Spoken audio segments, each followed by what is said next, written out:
I ain't left my place in a few months. I'm going back to basics like a crew cut. Feeling used up, but now I'm grew done. Grinding till I make a few bucks. Somebody do some, ayy. Yeah, I've been depressed, yeah, I've been a mess, but I guess you gotta hit your worst to make it to your best. And I still have my rainy days, I doubt those ever fade away. But I've been seeing color instead of all those other shades of gray, and I just had to find myself. I know life is great and I just needed to remind myself. Yeah, I remember that a flower don't stay in bloom all year long. So one bad day don't make it all go wrong. Opportunity knocks while I just hold the door. I know that I just gotta focus more, and I can finally see that heaven I've been going towards, with angels singing praises through these vocal cords. They wanted me to tell the world that I'm on the way. I promise when we're back we gon' celebrate. Yeah, yeah, baby, save the day. So raise your glass to them better days, 'cause they're coming. I know I'm gone and it's getting late, but I'll be there, baby, save the day. This my soul in a vessel, through this whole instrumental. Every dough from the pencil, I'm a voice, not an echo. Yeah, this my wants and my fire, this my constant desire. This the sound of overcoming all those doubts in my mind. And it'll be worth it, it won't be perfect, but I'll have plaques and I'll have purpose. I'll have love and I'll have family, I'll have friends that understand me. I'll have a wife and the kids and a life for the rent, even though life getting shorter. One day I'll have it all, just not in that order. Tell the world that I'm on the way. I promise when we're back we gon' celebrate.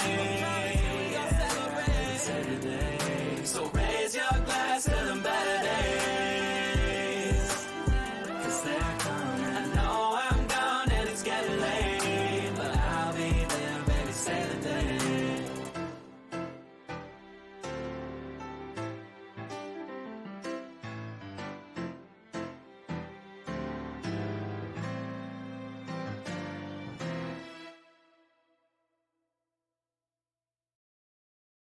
I'm losing my mind in a wave of you.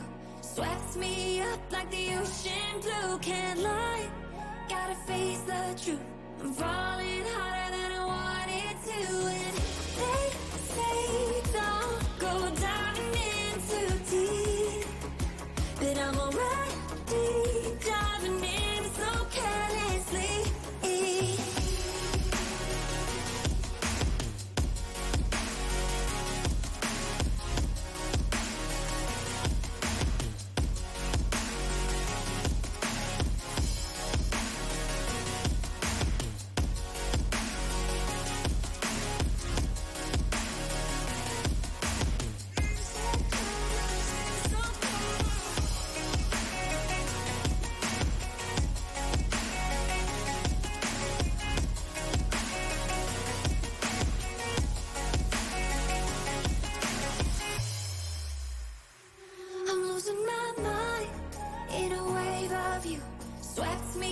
Like the ocean blue, can't lie, gotta face the truth. I'm falling harder than I wanted to. And they say don't go diving in too deep, but I'm already diving in so carelessly. Your tide is getting harder to resist, but I don't mind, honestly, I could get used to this. My mind in a wave of you, swept me up like the ocean blue. Can't lie, gotta face the truth. I'm falling harder than I wanted to. And they say don't go diving in too deep, but I'm already diving in so carelessly. Your tide is getting harder to resist, but I don't mind, honestly, I could get used to this.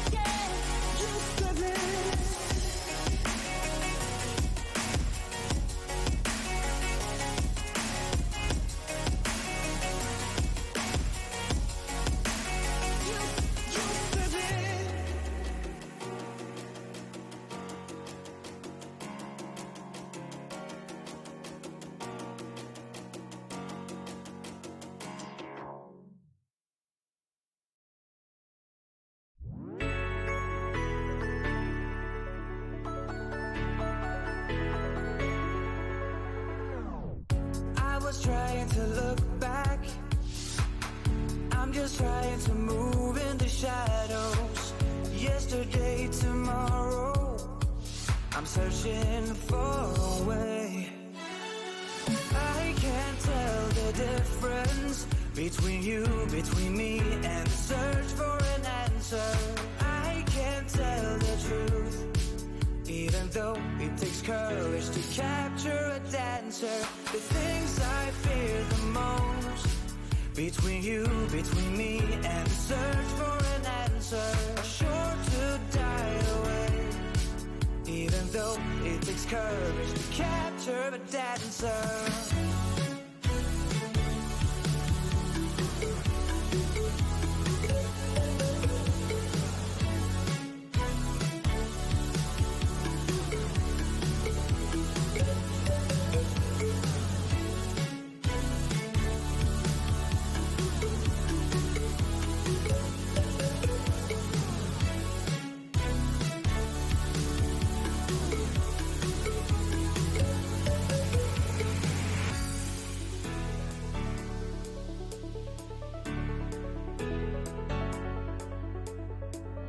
I wake up feeling broken. I get up and I lose my devotion. I never stepped astray, but now I lost my way. I can't tell the difference between you, between me, and the search for an answer. I can't tell the truth, even though it takes courage to capture a dancer. The things I fear the most, between you, between me, and the search for an answer, are sure to die away, even though it takes courage to capture a dancer.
Give it all you got until someone take you to the top so you'll become everything that you've been dreaming of.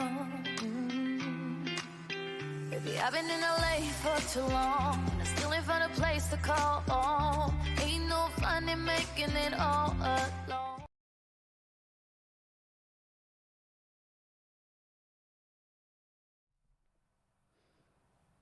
Hello, friends.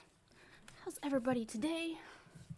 I know I'm on later than usual, but 'tis life. Oh, I totally forgot to plug my computer in. Okay. 1 second. I forgot my plug-in, and I don't want my computer to die if I'm on for like 2 hours, so I'll be right back.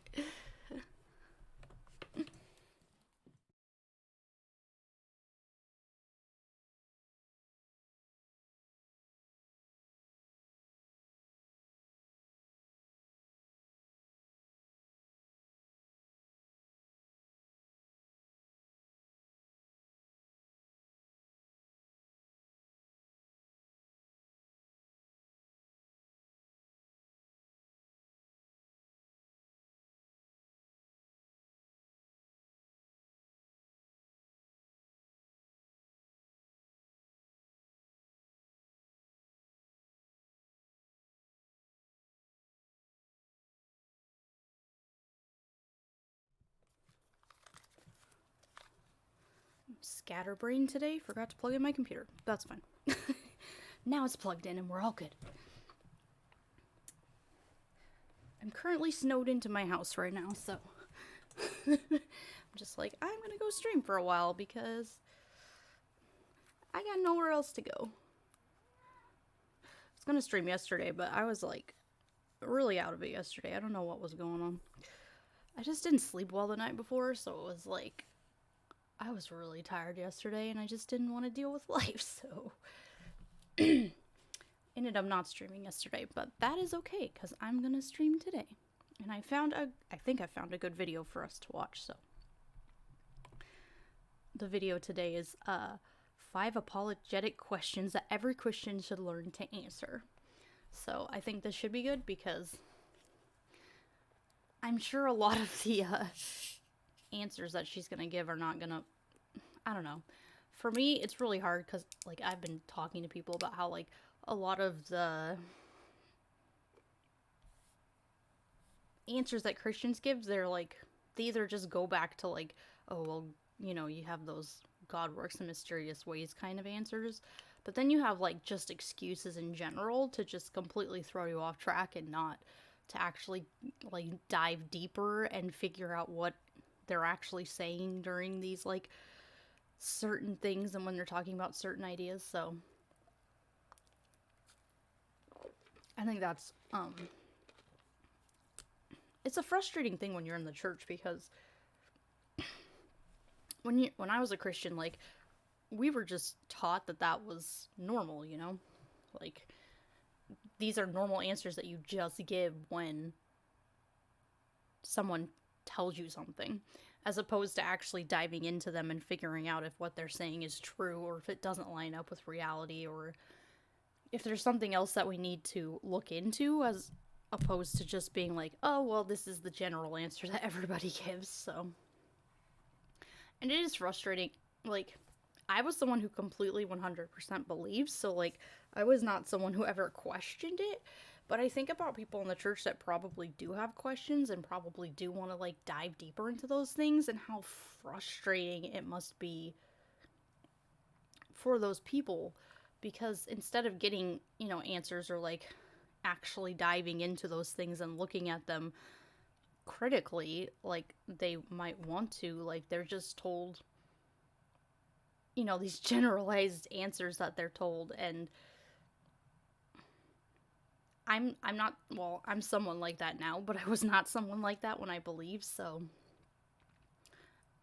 I can see both sides now and see how frustrating it must be for people who grew up in the church or even just, like, attended church and didn't understand why these things didn't make sense. And I get it now as an adult, but as a child, like, I was 100% trusting of the adults in my life, so I honestly believed that what they believed was based on truth. Even though they were just indoctrinated the same way I was indoctrinated, because in my family it was generational, because I don't know how far back it goes, but probably, like, my great-grandparents or even my, like, great-great-great-grandparents, like, all the way back, were always Christian. So, and I don't know how far back that actually goes, but just thinking about that, like, my family came from, like, a generational Christian family, so it was like the next generation teaches the next generation, and then they teach the next generation. It just got passed down, as opposed to, like, people who come to faith when they're adults, or they come to faith and end up, like, bringing their whole family into the faith when they're, like, kids and stuff. So it's just a whole different world when everyone you know and your entire family is part of that religion, and deviating from that at all is, like, seen as the most horrible thing in the world. So, which is why I'm the black sheep of the family. I'm not the only one though now, so that makes me happy. Alright, so let's hear 5 apologetic questions that every Christian should learn to answer. 1 Peter 3:15 says, "In your hearts honor Christ the Lord as holy, always being prepared to make a defense to anyone who asks you for a reason for the hope that is in you, yet do it with gentleness and respect."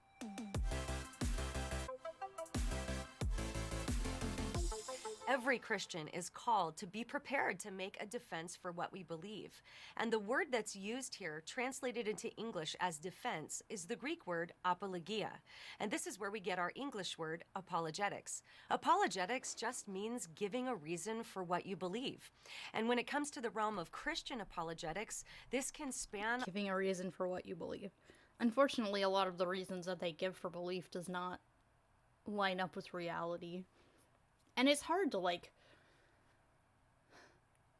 get people to see reality when they have these so-called experiences that they really believe are supernatural or really line up with what they already believe. Because I know a lot of Christians that, say no matter what facts or whatever they're presented will never leave their faith. Not because of the facts and all that, but because of the fact that they have had what they think are experiences with God or with Jesus that can't be, in their minds, explained any other way.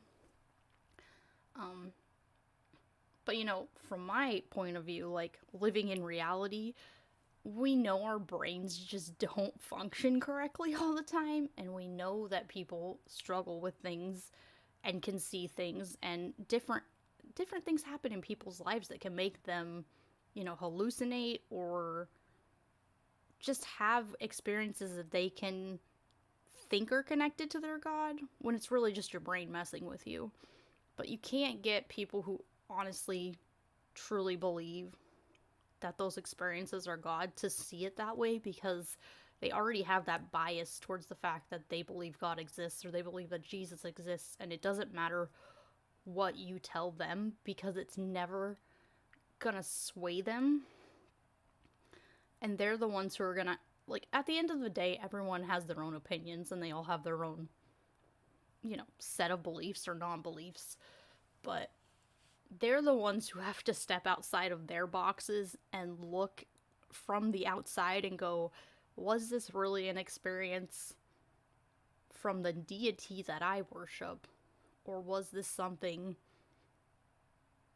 that I know science can explain or, medical knowledge can explain, that would be oh no, I was having this experience because my brain was malfunctioning at that time, or I don't know. I think for me, a big thing about it, when I was in the church, we always had the whole fasting and prayer thing. And when I came out of the church, I realized that when you fast, it has it does things to your body physically that you might not think it does. But I have heard a lot of Christians talk about how when they fast and when they do these things that deprive you of nutrients and stuff that make your body function the way it's supposed to function, when things start malfunctioning, yes, you can have hallucinations and you can have these so-called spiritual experiences because your brain doesn't have the energy it needs to function properly. And you always hear about these people who have these experiences while they're not getting the nutrients and stuff that they might need during those times of fasting and stuff. And you just have to, medically we know that can mess with your brain. But Christians don't see it that way because they're oh no, it's just a way to get closer to God and to not be distracted by the things of this world. And so it opens up this spiritual connection with God that can only be seen because I'm not, focused on eating, and I'm not focused on, I don't know, even sleep deprivation. That's a big one too in the church, is not sleeping, not eating, finding ways to make your body get into those altered states so that you have these so-called spiritual experiences. And it is interesting because I feel a lot of people, not just in my religion that I was raised in, but in all religions, don't quite link those together and realize that this is actually a physical thing that is happening in your body because you're being deprived of those things. And it goes back to the whole manipulation tactics, because the church and a lot of religions who use like fasting and stuff, like they're manipulation tactics to make people stay within the group and to make you think you're having experiences that you're really not having. But once again, it's one of those things that, like, you can't, when you're in an altered state of mind, you can't get people within a certain religion to believe otherwise, because they're already biased and they're already leaning towards the deity that they believe in. Even though we know that this happens in all religions. It's not just your religion. Like, other religions do the exact same thing. They do fasting and stuff too, and they have the same experiences with their gods. So unless you're willing to say that all gods are real, you can't sit there and claim that your deity is the only one who sends these spiritual messages through these kinds of things, because he's not the only one. Like, there are other gods that supposedly do the same thing. So it doesn't make your god any more special than any other god. And I know Christians will come back and use the excuse that, you know, oh no, that's just Satan and he's just tricking people, but it's really not. Like, but once again, you can't get people to look outside their boxes. They're the ones who have to actually look outside their box and go, oh, this is not what I thought it was. A lot of different disciplines like science, logic, philosophy, and history. Christian apologetics basically has two goals. Number one, to provide reasons why Christianity is true, and number two, to communicate those reasons to the world. Now, this can seem overwhelming if you've never studied apologetics before. There can be all kinds of different questions people have, skeptical claims brought against Christianity. Today, we're going to talk through 5 basic apologetics questions that I think every Christian should be prepared to answer. Now, this can seem overwhelming when we see the broad spectrum of skeptical claims that's brought against Christianity, or the many questions brought about by honest seekers. So my goal today is certainly not to give an extensive answer to each one of these questions, but maybe to give the start of an answer, maybe show you a couple of ways to think about each of these questions, and then I'm going to give you resources at the end of each question so that you can learn more if it's a question that interests you. So number one, have the New Testament documents been corrupted? Well, obviously, when the New Testament was being written, we didn't have a printing press, so each manuscript had to be copied. I mean, I wouldn't say corrupted in the fact that, like, they wrote down what they thought they actually, well, I don't even know if it was eyewitnesses. Honestly, I think a lot of it wasn't eyewitnesses. I think it was just stories passed down over time. But the whole idea that, like, the New Testament in its original form is still around today is completely debunked, because we have, like, well, not originals. We will never have originals, because the New Testament is just a collection of different books from different people, just like the Old Testament is. Like, you're never gonna have the originals, because honestly, there was no, like, original document. Like, that whole idea that there were original documents that's one of the apologetic things that they tell you, but it really, there's no evidence for that at all. Basically, we have documents that do not have certain stories that were definitely written in a later time, and we know that because we have seen them. And we know that things were added in at later times and stuff in order to, like, tell certain stories, or, I don't know. A big example of that is, like, in the earlier documents, the story of Jesus and the, adulterous woman, and, like, he who has no sin throw the first stone, like, that was added much later because it's not in the original text, and we know that. And the end of Mark is another one, because the end of Mark didn't exist in like, not the original, but, like, the earlier documents of that did not have those extra verses in it. And it's crazy to me, because most Bibles even say, like, at the end of Mark, like, these verses were added later. So saying that the New Testament was not, I mean, it's not corrupted, but it's definitely been added to. And people have added to it over time. And do I think that the Bible was, like, perfect from the beginning? No, I don't think it was, because I think it's a man-made manuscript, and people change things over time. And we have I mean, we have evidence that things have been changed over time, so. And I mean, Christians can sit there and tell you all day that it's not, but the evidence points to the contrary. By hand. And when the original documents no longer exist, scholars use a science called textual criticism to reconstruct the wording of ancient texts. When they have a lot of manuscripts and early manuscripts, they can do this with a great deal of accuracy. The New Testament documents have more manuscripts and earlier manuscripts to support their accuracy than any work of ancient classical literature. Here's the problem, too. It doesn't matter how many manuscripts you have. The point is, you have to know that these manuscripts and what they're saying is true. And the problem is, we have no evidence that anything in the New Testament actually happened. We have no proof. We have no evidence to back that up. So you can say, that's like saying we know, I don't even know. We know there's a planet out there called, like, Zathora or something. But we have no proof it's out there. We just believe it's out there because we have all these other planets. So it doesn't make any sense because, yeah, I can have 1,000 different manuscripts that all say the same thing. But that doesn't have anything to do with their accuracy and how true the stories are in them. It's like writing Alice in Wonderland and saying that it's true. Like, how many copies of Alice in Wonderland are probably out there? But just because we have millions of copies of Alice in Wonderland, that doesn't make it a true story. Like, it was written as a story. And I think a lot of the New Testament was the same way. It had an agenda, and it was written around that agenda and around that story that Jesus was supposed to be the Messiah.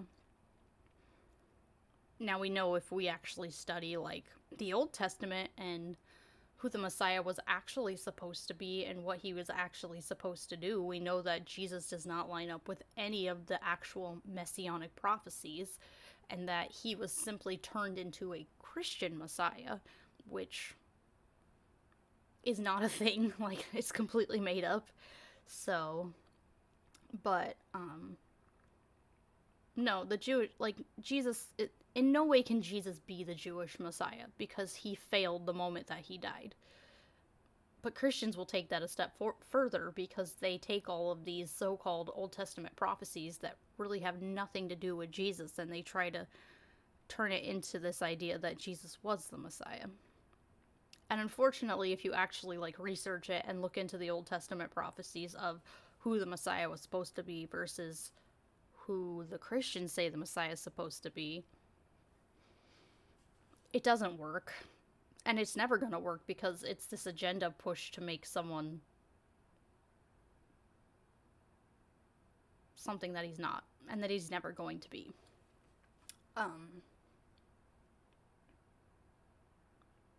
But at the same time, it's like, you're not going to get people to see that unless they're willing to see it. And unfortunately, a lot of Christians aren't willing to look outside that box. In fact, most scholars agree that the New Testament has been copied with an unprecedented high level of accuracy. There's really just a very small percentage of variations between the manuscripts that affect the meaning of the text. And among those... This is such a Lee Strobel, like, apologetic right here, because he says the exact same thing in his, like, case for Christ. It's like, oh, it's not about what's in the manuscripts, or, like, if we have history or anything else that backs these manuscripts up. It's the fact that there are, like, we have so many, like, not originals, but early texts that tell us these things, then it must be true. And it's like, just because we have so many of these texts, and the other thing they tell you is, like, a lot of these manuscripts that we supposedly have, like, they're not full manuscripts. They're, like, tiny slits of paper. And yeah, we may have 1 billion of them. Actually, I don't know how many manuscripts or whatever they actually, she might have said, but I didn't hear the exact number. But at the end of the day, like, this is kind of false information, because they kind of make it seem like, yeah, we have whole pages and pages of these manuscripts, when it's, in reality, that's not what it is. They're like little strips of paper that might have, like, a portion of John, or a portion of Mark, or a portion of Revelation. Like, they're not whole manuscripts. And I think that's another thing, is that they make it seem like they have all of these just pages and pages of things, so that must make it true. But it's really just like tiny slips of paper that have existed and like weren't destroyed by weather and things over time. There isn't one that calls into question any cardinal Christian doctrine. If you want to learn more about textual criticism and the transmission of the New Testament documents, I highly recommend a book called Myths and Mistakes in New Testament Textual Criticism by Peter Gurry and Elijah Hickson. You can also take an online course on textual criticism by one of the top textual critics in the world, Dr. Daniel Wallace, who's professor of New Testament studies at DTS. I'll link to that below. Question number 2. Is there any evidence that the resurrection of Jesus actually happened? Nope. So, esteemed historian and New Testament scholar Gary Habermas. I was gonna say, are we gonna get on the whole Josephus train here? Because Josephus wrote about him like years later. Collected over 1,400 of the most critical scholarly works written between 1975 and 2003 about the resurrection of Jesus. These works ranged from the ultra-liberal to the far-right conservative, and he discovered that virtually every scholar agreed on several points surrounding the resurrection of Jesus. Here, what she's probably forgetting to tell you is that probably most of those scholars are Christian scholars, and a lot of Christian scholars, like, they're in like Christian universities and stuff. And I'm not saying not all of them believe, but the issue is a lot of them, their jobs depend on the fact that they tell you these things are real. Because a lot of them, if they came out and said, oh no, like, we know this isn't true, they would lose their jobs and their livelihood. And I mean, some of them might believe it, but I feel like a lot of them, they know that they can make a lot more money and they can stay in their positions of power if they keep this information secret and they don't actually tell people what is true about, you know, the resurrection and how we don't really have evidence for it other than the Bible. Like, there's no, honestly, from what I've seen, there's no outside scholarly source that says anything about Jesus being raised from the dead. And I know people will be like, oh no, Josephus and all that, but it's like, it's so hard to like say that those are right, because there have been people who say that those might not have been written by Josephus, and then there's also people who say that, you know, that was way off from, because Josephus was after Jesus was even alive, so. And I'm not saying that they can't go back and like write history, but the problem is a lot of the history that was written in later times, as we can see in the Bible, like, it wasn't like history, it was very much agenda driven. So I think Lee Strobel tried something, but I never read his book. Lee Strobel is the one that I like clinged on to when I was trying to like prove my Christianity, because everybody's like, oh, he's amazing because he was an atheist, and then, you know, he went in search of truth, and then he found truth, and, you know, then he wrote this book about how he found truth, and he became a Christian, and, but,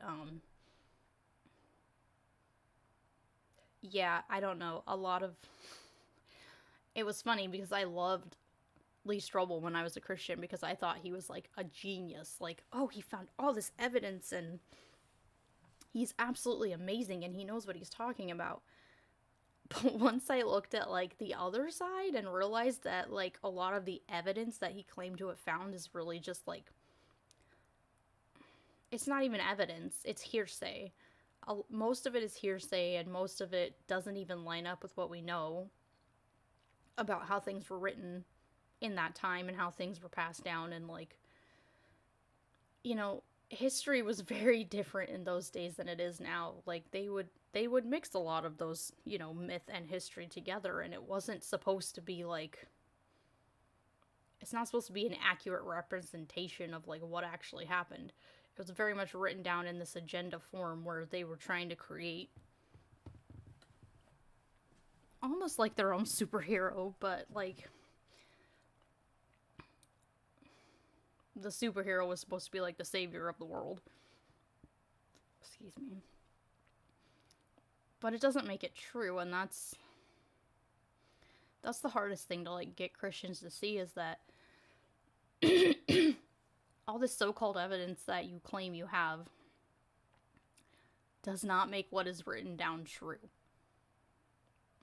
Like, what was written down had an agenda behind it, and that agenda was to make this certain man into the Messiah. And the reason the Jews rejected it is because he did not do anything that the Messiah was supposed to do. And if you talk to a Jewish person or someone who knows about, you know, that kind of stuff, they can tell you straight up, like, there's a reason he was rejected by the Jewish people. It's not because, like, they were blind or, like, Satan blinded them or God blinded them or whatever. Like, it's because they know their scriptures better than most Christians know their scriptures. Because I can tell you right now, I had no idea what the Jewish people believed about the Messiah until I was an atheist. Because I was never taught that in the church. You know, when they were teaching me about, like, the Jews, it was very biased against them and very, like, they're the enemy of God. They don't understand what God was doing. They were blinded by Satan. Like, they don't understand, like, who Jesus is supposed to be. Unfortunately, the New Testament is very, like, anti-Semitic, and it makes the Jews to be the bad guys. When in reality, if you read the Old Testament, like, we know the Torah is supposed to be forever, so the Jews were actually following what God told them to do.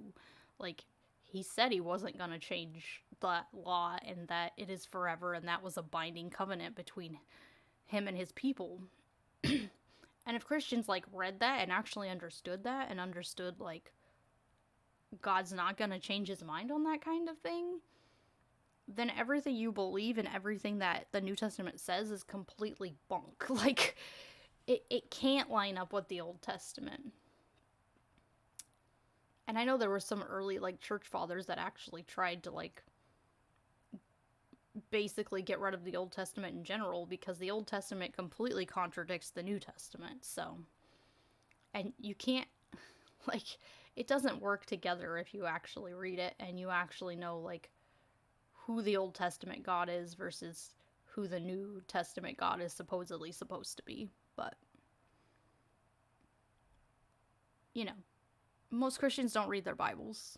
And if they do, they, you know, they pick and choose. Or, you know, when I was growing up in the church, they're always like, oh yeah, sit down, pray, ask God to, like, show you what you need to read. And most of the time it was like, just open the Bible and read whatever verse was in front of you. And that was supposed to be God telling me what he was supposed to tell me for the day. And it wasn't.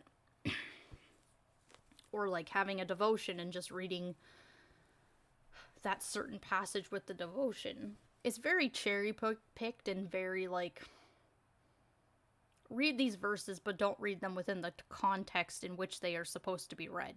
Just read them like they're supposed to be, like, it's almost like the Bible is like a motivational speaker, and you just go and read, like, 1 or 2 verses, and those are supposed to motivate you for the day.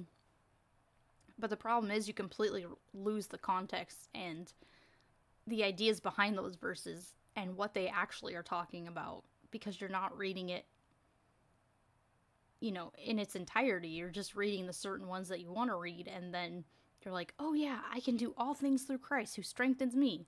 But it's like, well, what are the verses around that verse? Like, why did that person say that? Was there a reason that person said that? Were they going through a struggle? Was there something else happening in their lives? Like, and I think that has to do with a lot of the, like, critical thinking too, because a lot of Christians, like, we're taught from birth when you are in the church to basically shut off those critical thinking skills. Do Christians worship a God, or what they think the Bible says? Probably what they think the Bible says. And unfortunately, most Christians tend to worship their opinion of God. Because if you ask any Christian, like, who God is, they're all going to have different opinions and different answers. And surprisingly, most of them line up with the opinion of the person who's worshiping that God. But, you know, religion. There are 4 of them. Number 1, that Jesus died by Roman crucifixion. Number 2, that Jesus' disciples believed he rose from the dead and appeared to them and were willing to suffer and die for these beliefs. Okay, so that's really important to listen to, because they said, this is one that always gets me, is Jesus' disciples believed that they saw him raised from the dead. They believed it. It doesn't say they actually saw him raised from the dead. They believed that they saw him raised from the dead. That interpretation alone, like, just gives you so many more possibilities of things that could have happened or things that were actually happening during this time. And, you know, I like to think, I don't know if this story even actually happened, but for me, like, if this story actually did happen and there was a guy named Jesus and he did sounds like the disciples were high on something more than God. If this story did happen and Jesus was killed, most likely there was not a tomb, so we can, like, nix that, because we know that's not how they buried the dead when they were crucified. But even so, like, if this story did happen and the disciples really did believe that they saw Jesus after his resurrection, you know, I don't know if it's, like, medical experts or, like, psychological people who have, like, talked about, like, the whole hallucination thing where, like, because during grief, like, you can, your brain's, like, messed up because you're going through grief. Like, you just lost someone that you really loved and they were, like, a close friend or a close family member or something, and that can really mess with your brain, too, because there are stages of grief that you have to go through. And the idea that, like, it is quite possible that these people hallucinated these things during their grief. Because I have heard of people, you know, you always hear those stories of people like, oh, I lost my grandmother, and the night that she died, like, she came into my bedroom and she said goodbye. Like, those kind of things where, like, people have those interactions with things that they might not quite understand, and it's like, I don't believe in ghosts, and I don't believe in supernatural things, but for those kind of things, I think a lot of that is psychological, and it's quite possible that maybe 1 or 2 disciples really did hallucinate that Jesus had come back, or the disciples didn't exist any more than Jesus did, yeah, or that, you know, we have the whole, like, mythicist versus historical, which I'm one of those people that doesn't like to get in the middle of that conversation because I feel like everybody just fights over it when, in my opinion, it doesn't really matter because we know the stories in the Bible weren't 100% accurate, whether they happened or not. So for me, it's not a big deal if Jesus actually existed or not, because for me, like, the Bible is bunk. But at the same time, like, you know, we have those 2 separate groups in the atheist community. But like I said, I don't lean one way or the other because I feel like it's just kind of ridiculous infighting. But, I mean, if Jesus did exist and these things actually happened, I can believe the whole, like, hallucination theory. But at the same time, like, if the whole mythicist theory is correct, then, you know, it's all just made up BS anyway, so either way, it doesn't really matter, because at the end of the day, like, we know this story can't be true. Like, nobody raises from the dead. Like, that's not something that happens in reality. And if this is really, like, supposed to be, like, the most important event in history, and God really wanted to save all of humanity through this event, he would have found a way to prove it. other than the way that it is supposedly proven through the Bible. You know, I always say, like, if God really wanted, like, people to know, I mean, people always say, like, oh, like, he could have done it during a time when, like, there were iPhones and stuff, and people could have done that, and it's like, yes, but at the same time, thinking about the time period that it was supposedly in, I mean, God could have had Jesus, like, appear to some of the, like, top Roman officials, or, you know, to, like, the Jewish leaders, or, like, there's all these other options that God could have used to prove that Jesus was who he said he was, supposedly. But God didn't do that. He used the group of people that already knew Jesus, supposedly, and already, you know, spent time around him and understood him, and that's the group that supposedly saw him raised from the dead. And it doesn't really expand past that. I mean, we have, like, the whole 500 people or whatever, but like we said, there's no evidence of that. There's no evidence that all these people supposedly saw Jesus, and we have no proof that, I mean, these people didn't write these things down.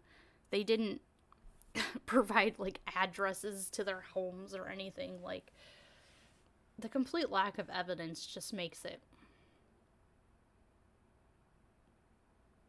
difficult to even believe that it is something that could ever happen. So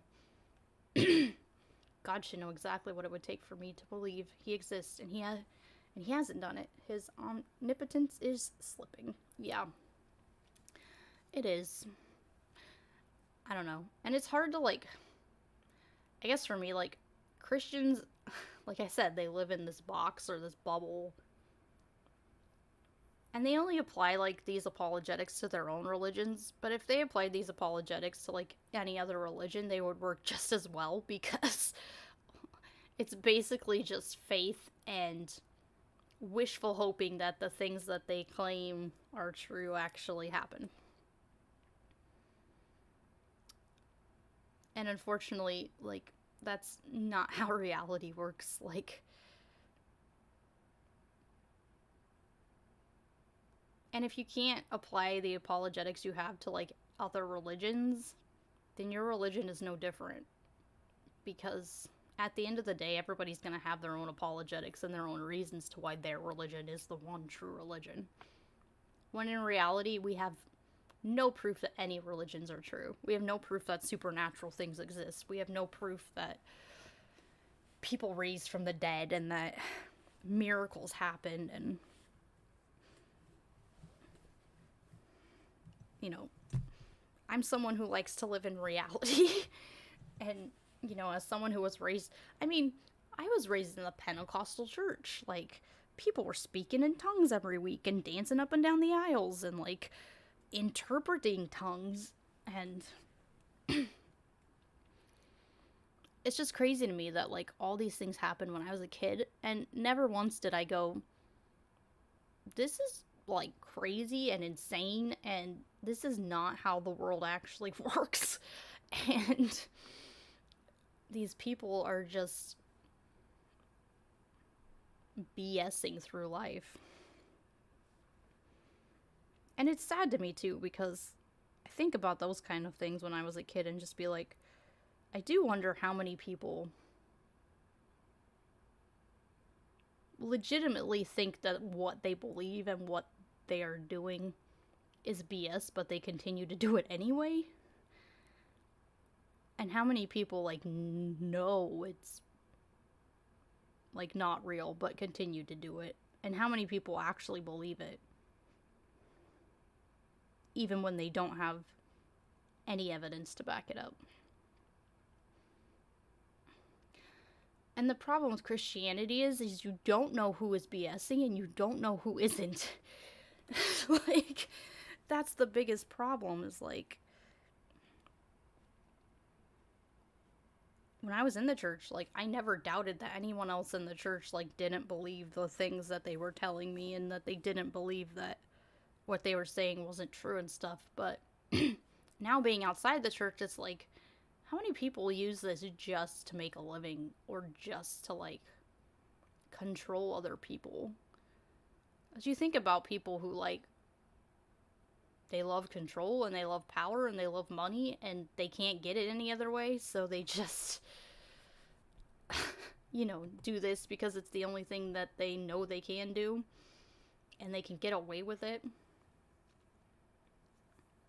Every denomination thinks they have it right, and all others will burn in hell with evil atheists and Muslims. Oh god, yeah.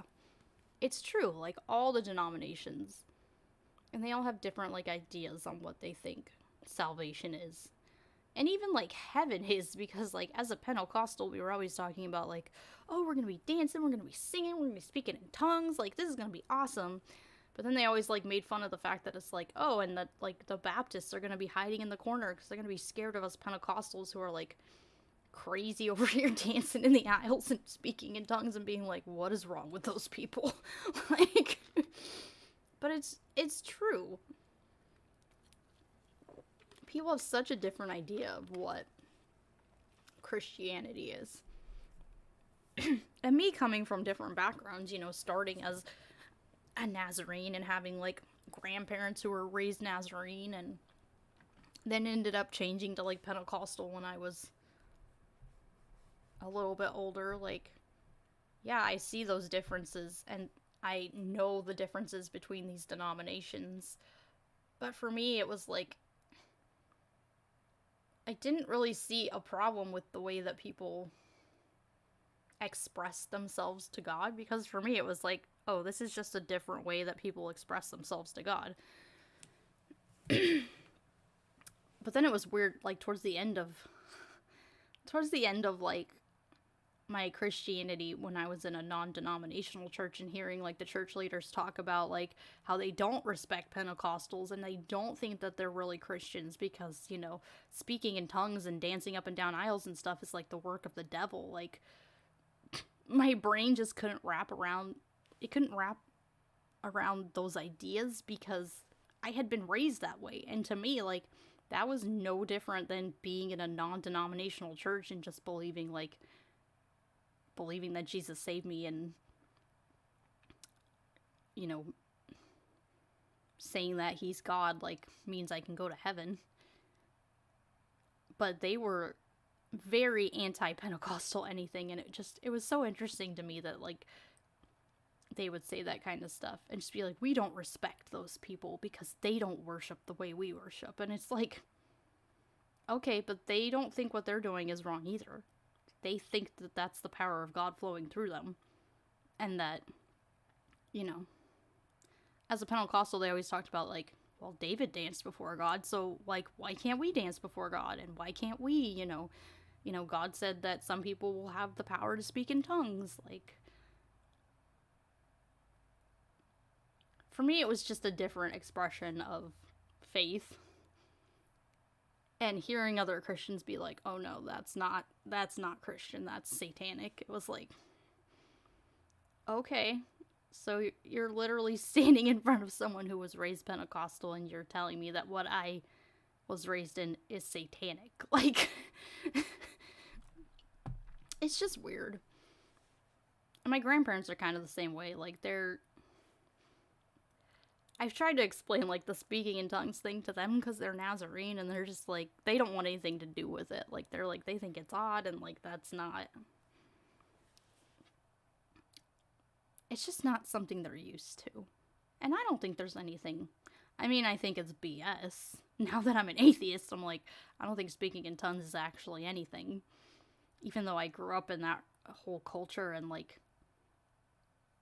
it's weird too, because they always talk about, like, speaking in tongues, but I don't know if, like, you guys know about, like, the interpretation of tongues. Like, we would have people speak in tongues during our church service, and then my pastor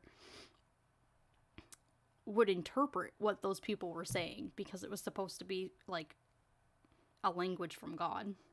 My grandma got run over by a reindeer. Sad. Grandma got run over. Okay. But, excuse me. It's crazy to me that there's so much infighting within Christianity, and the dumb things that they fight over. I guess I'm just, and maybe that's why I'm like one of those atheists who's like, I don't want to infight with anyone about like certain things, because I saw it so much in the Christian church, and I'm like, to me it's like pointless. Like, I know people want to like get their points across and their opinions across, but at the end of the day, to me it's like, I would rather just focus on the fact that like there are things in the Bible I know that aren't true.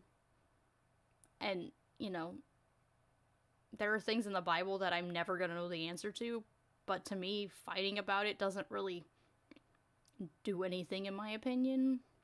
And I would rather just focus on, like, what is true in the Bible and what isn't true and what lines up with what we know about history and stuff. And I don't know. Maybe that's just because of the mindset, because of how I was raised. But I will fight over the fact that I don't think the Bible is true. Like, 100%. I don't think it is what I was taught it was, and I don't believe that it lines up with reality or history or archaeology or science or any of those things. Those are things I will fight over, because I think way too many people have wasted their lives on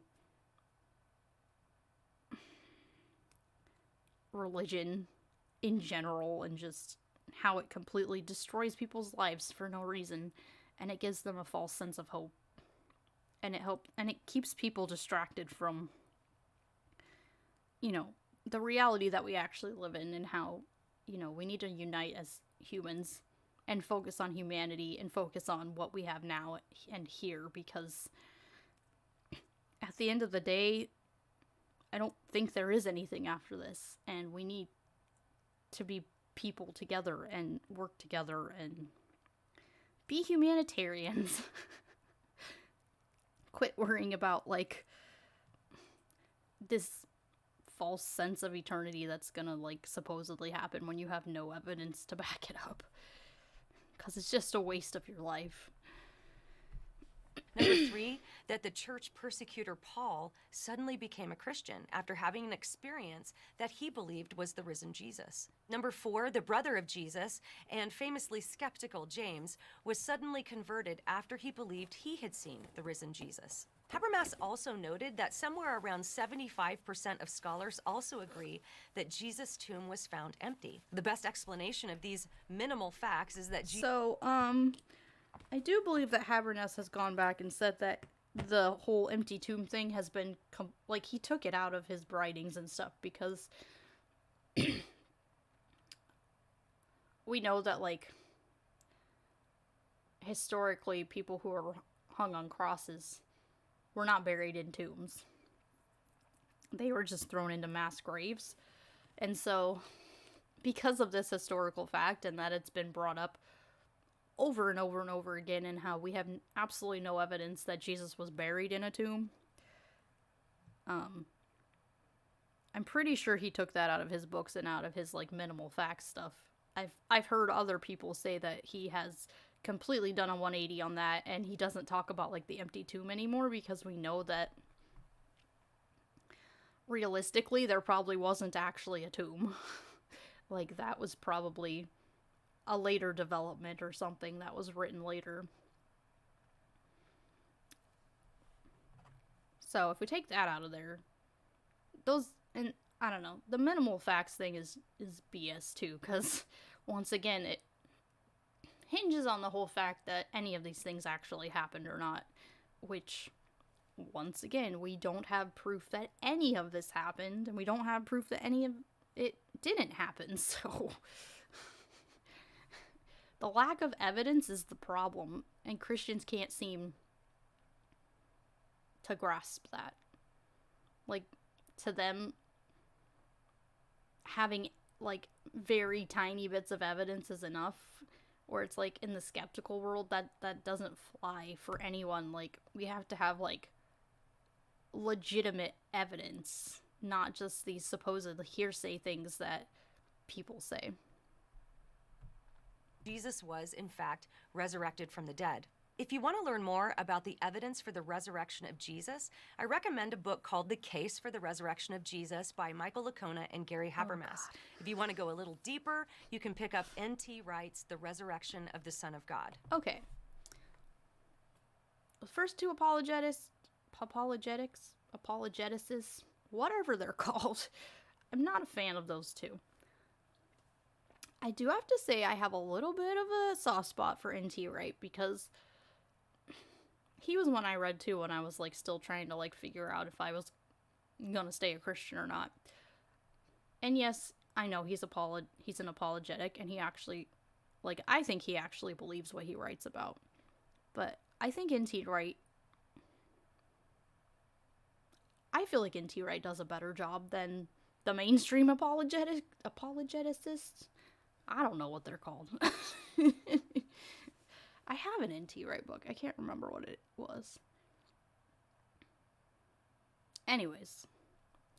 But at the same time, they're all biased, and they're all gonna have the minimal facts stuff, and they're not gonna have anything of depth that's actually gonna show us that these things actually occurred, and that the evidence is clear, because it's not clear, unfortunately. Honestly, I wish it was clearer, because if we know for a fact that these things didn't happen, then there wouldn't be Christianity. And if we know for a fact that these things did happen, well, not everyone would be Christian, because that's a whole other problem. But at least people could be like, oh, like, okay, well, these things happened, but that doesn't prove to me that it was God. Like, there are a billion other things that could have been behind these things that happened, so. And that's the problem, too, is, like I said, Christians are in a box where it's like, no, if this happens, it has to be our God. It has to be our deity. It has to be what we already believe, versus the fact that it could be another deity, or it could be, I don't know, something scientific that we haven't figured out yet, or it could be, who knows? There are so many other, what they always say, like, go through like all the different things that it could be before just landing on that it's your God. Like, that should be the very last thing that you land on after you've already, like, looked at all the other possibilities. And the likelihood that it's any of the other possibilities is probably way higher than, you know, the idea that it's the one deity that you happen to follow and believe in. Oh no, we're gonna get an ad. Tampons gave me yeast infections for 15 years. 50% of my life, my vagina was out of commission. Full stop. Okay, This no brings thank you. us to question number 3. Has science disproved God? Scientists study the material world, and by definition, God is not material. In fact, the statement, God does not exist, is not actually a statement of science. It's a philosophical statement. It can't be proven in a lab. So in order for scientists to assert that God does not exist, they have to filter their evidence through the philosophical lens of materialism, which excludes the possibility of anything outside the material realm. Frank Turek offers this illustration in his book, Stealing from God. Quote, I think Frank Turek is like the worst out of all of them. I'm sorry. Don't sue me, but I am not a fan of him. I don't know if anybody else follows him on Twitter, but oh my god, my brain explodes every time he posts something. Like, I can't even. I just don't even know where to start with him, because I don't know. It's funny though, because I have talked to a lot of atheists that are like, oh, he's secretly on our side, because some of the things he posts are just like, you're either like this close to the truth, or you're secretly working for the atheists, because the things you're posting basically disprove your own idea of your religion. to say that a scientist can disprove the existence of God is like saying a mechanic can disprove the existence of Henry Ford. It doesn't follow. If you want to learn more about this question, I recommend a book called Has Science Buried God by John Lennon.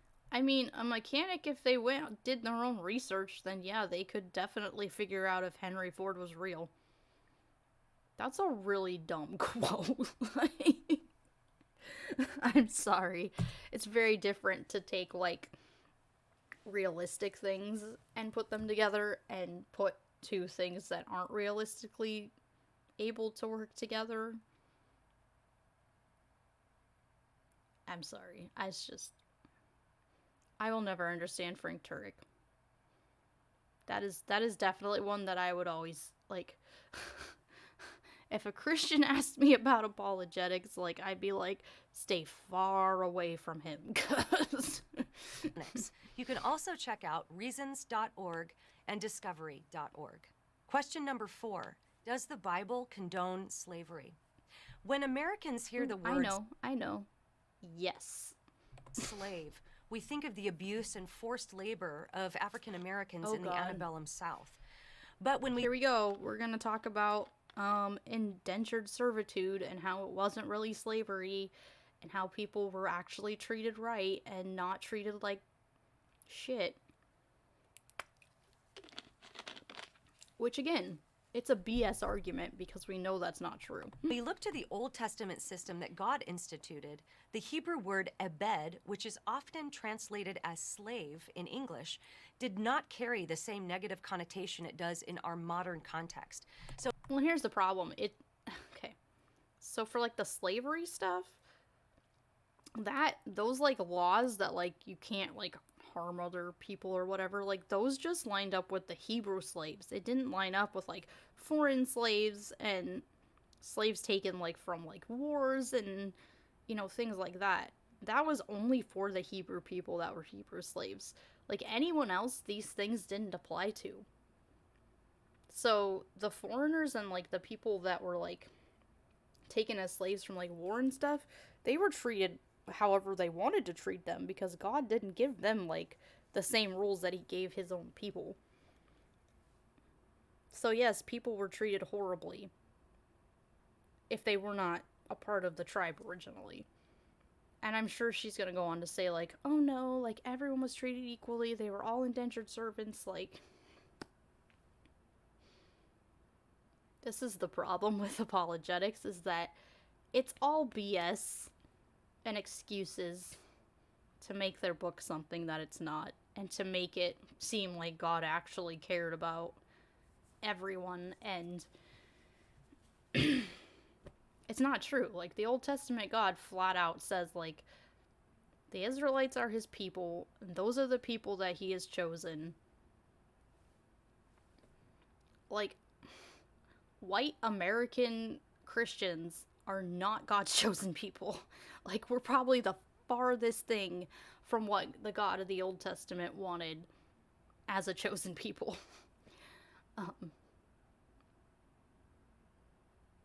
But apparently,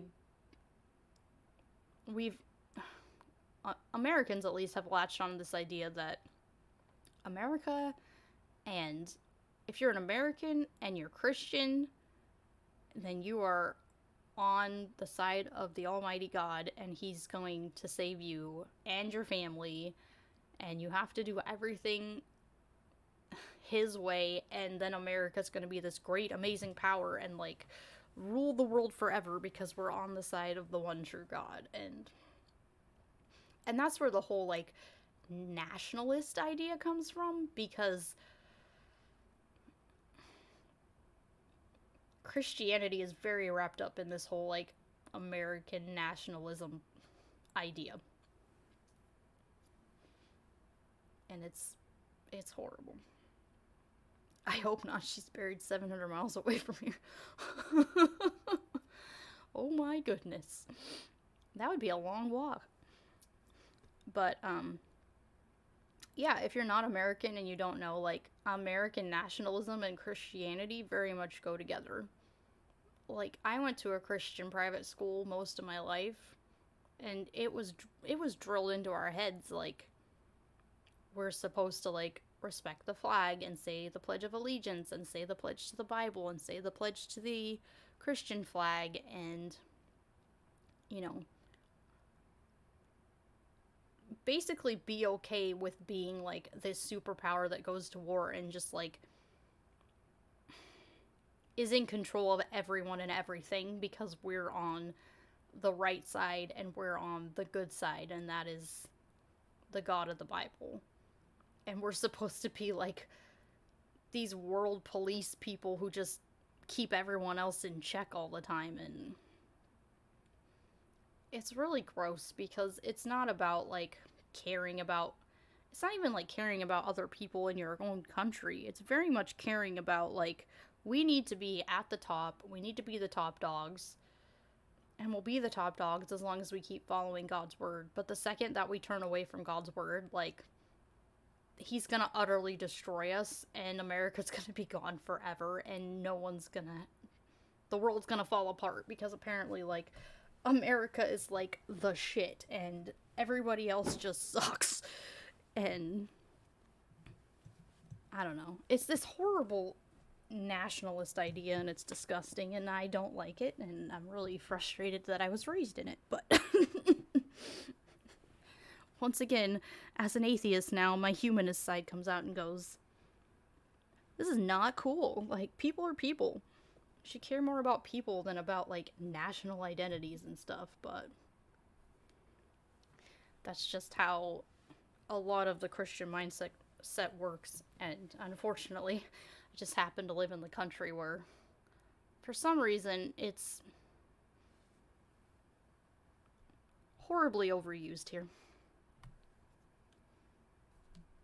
Lady in the video looks like the HR person who tells you that you have been downsized. Yep. So in ancient Israel, this type of servanthood was a system in which a destitute person could voluntarily work to pay off a debt.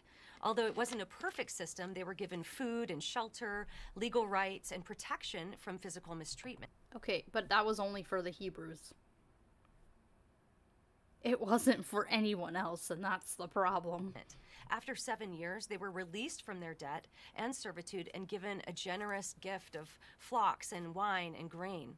In some cases, the Israelites kept servants from surrounding nations as a result of war, but they were commanded to treat them humanely, and those servants were also protected from mistreatment under biblical law. In fact, human trafficking was punishable by death in the Old Testament. Now, the type of slavery that was sanctioned by the Roman Empire in the New Testament context was a bit different than the type of system God instituted for Israel in the Old Testament.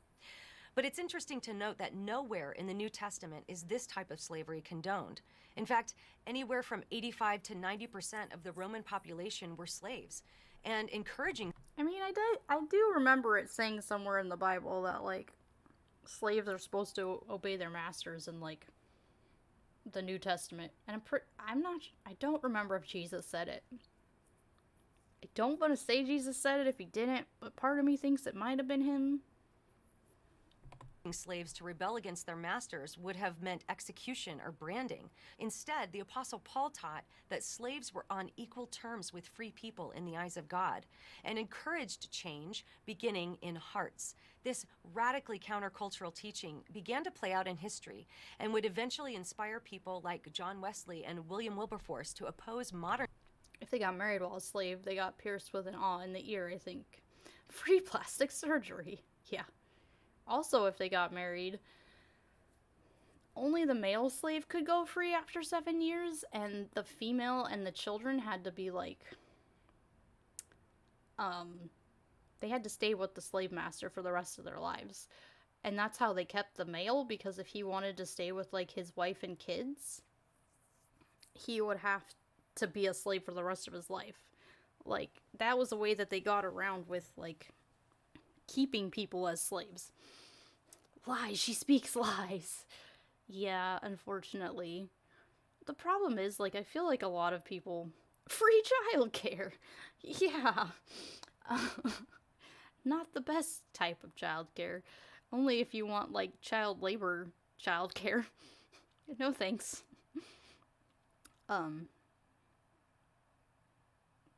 Yeah, I don't know how many Christians actually, like... Oh, I bet not many of them actually look into, like, the actual Old Testament laws and what they actually said, and how they actually line up with reality and things like that. But that's the problem, too, is, like, apologetics is something that really... like they said, like, apologetics is not made for people who are skeptical, and it's not made for people who are questioning their faith.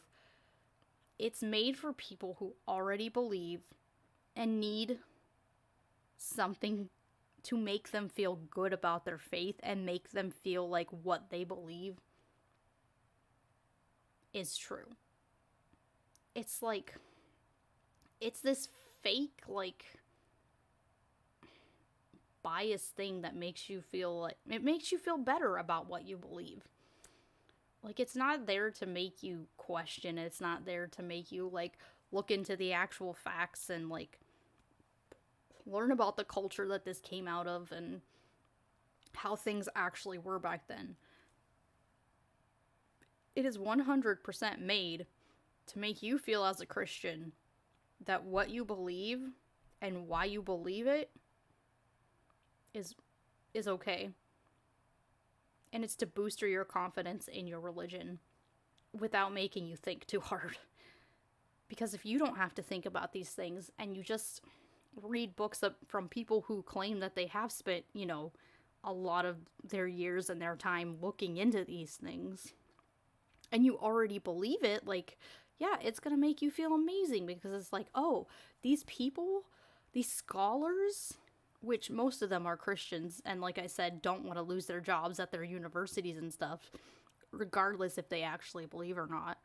Like, they spent all this time, like, making sure that what I believe is true, and now they're telling me what I believe is true, which makes me feel more confident about my faith. It's BS given to people who already believe in BS to make them feel good about the BS that they already believe in. That's basically what it is. And unfortunately, I missed so much today. I had to take the cats for their shots. Airsoft stuff with Christmas gift cards. Nice. You can always go back and watch it later. No, but it's just, it's one of those things too. It's like, you can't explain that to Christians. Like, those books are not there to convert people. They're not there to teach anyone, you know, what the Bible actually says, or to actually bring them. It's weird, the contradictory nature of what you just explained. The point is to boost faith, but faith is believing without knowing. You're just supposed to go with it. Yeah. And that's what's weird about Christianity, is it is so contradictory. Because they sit there and they're like, oh, we have all this evidence. We have all these things that actually tell us, like, this, and this in the Bible actually happened. But then if you go and research it, it's like those evidences don't actually exist. And then they're like, oh no, but I believe it because of faith.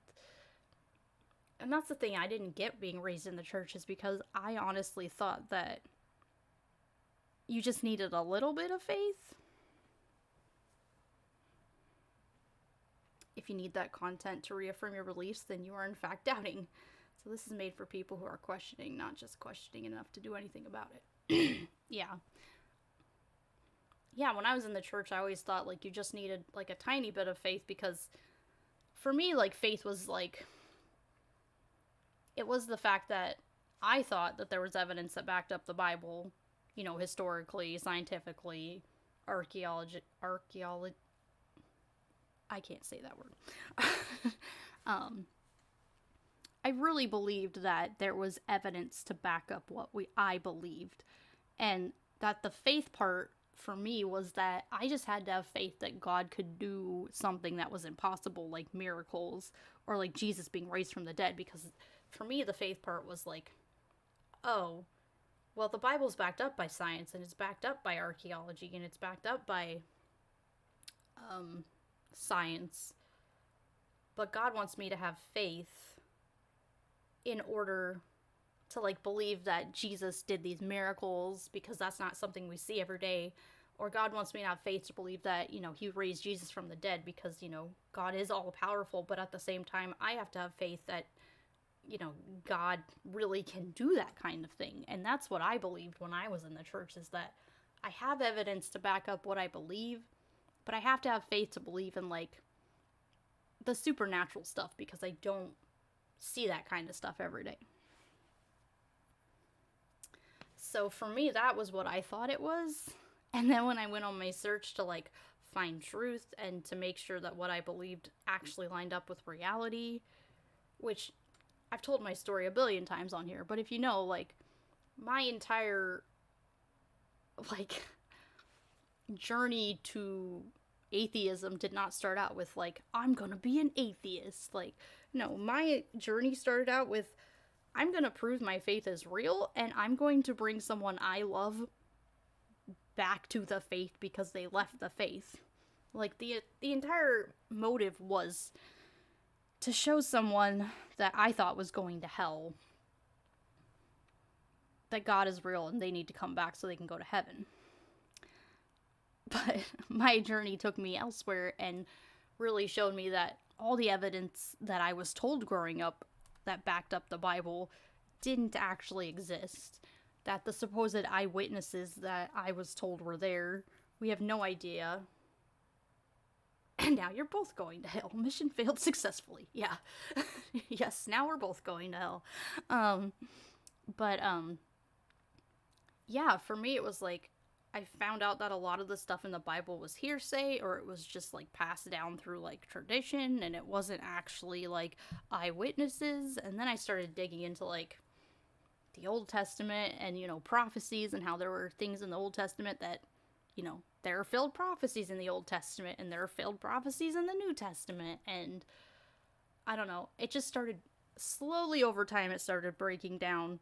When I started finding out that a lot of the evidence points the other direction, where like the Bible doesn't line up with what we know about the world and about that culture and about that time and all that. Like, yeah, that doubt slowly started creeping in. And then one day I sat down to read my Bible, and I read, I think it was Matthew 16.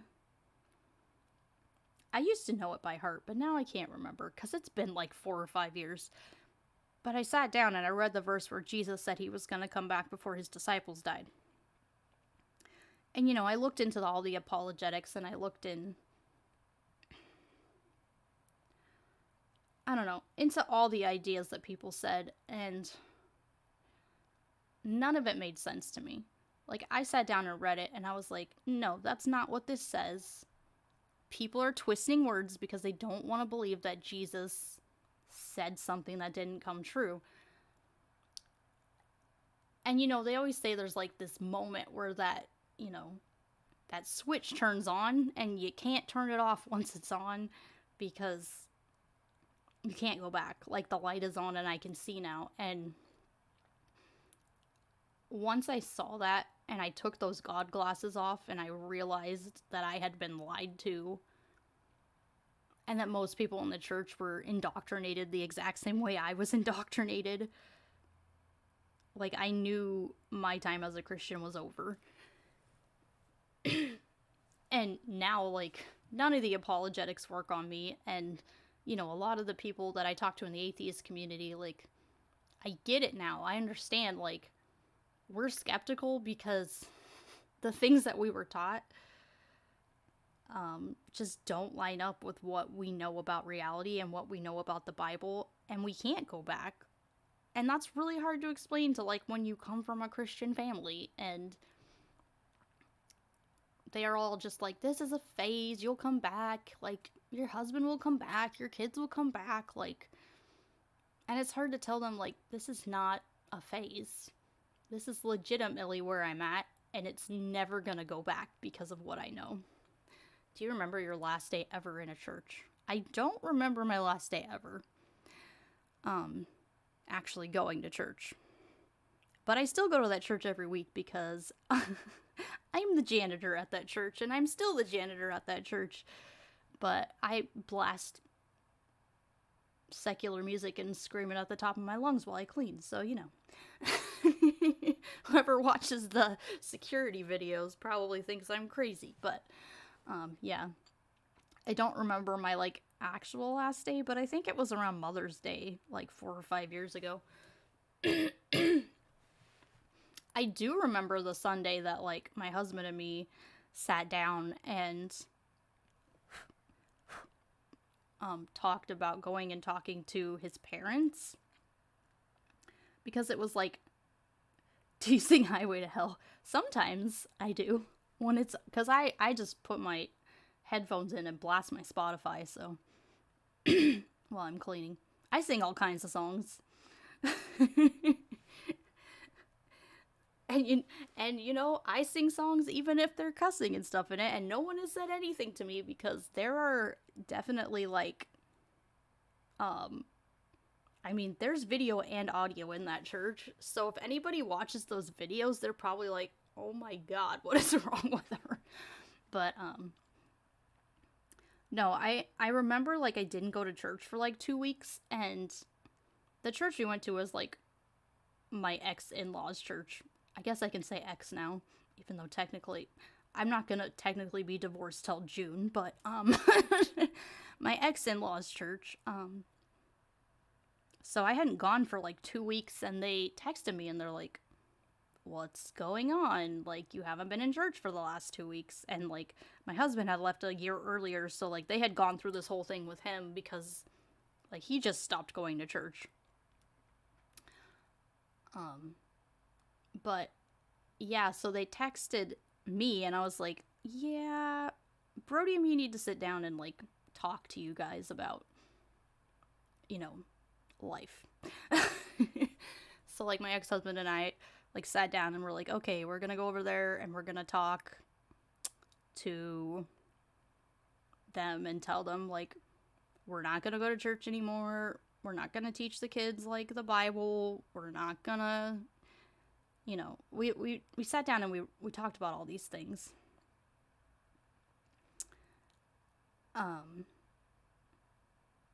And yeah, so I texted them back later after we had talked about those other things, and we're like, okay, we're gonna come over to your house, like, later, and we're gonna have, like, a serious talk. And we did, like, we took the boys, and we took ourselves, and we went over there, and we sat down, and we're like, here's the deal, like, we both did our research, we both looked into it, we both don't believe it anymore, and we're not gonna live our lives like that.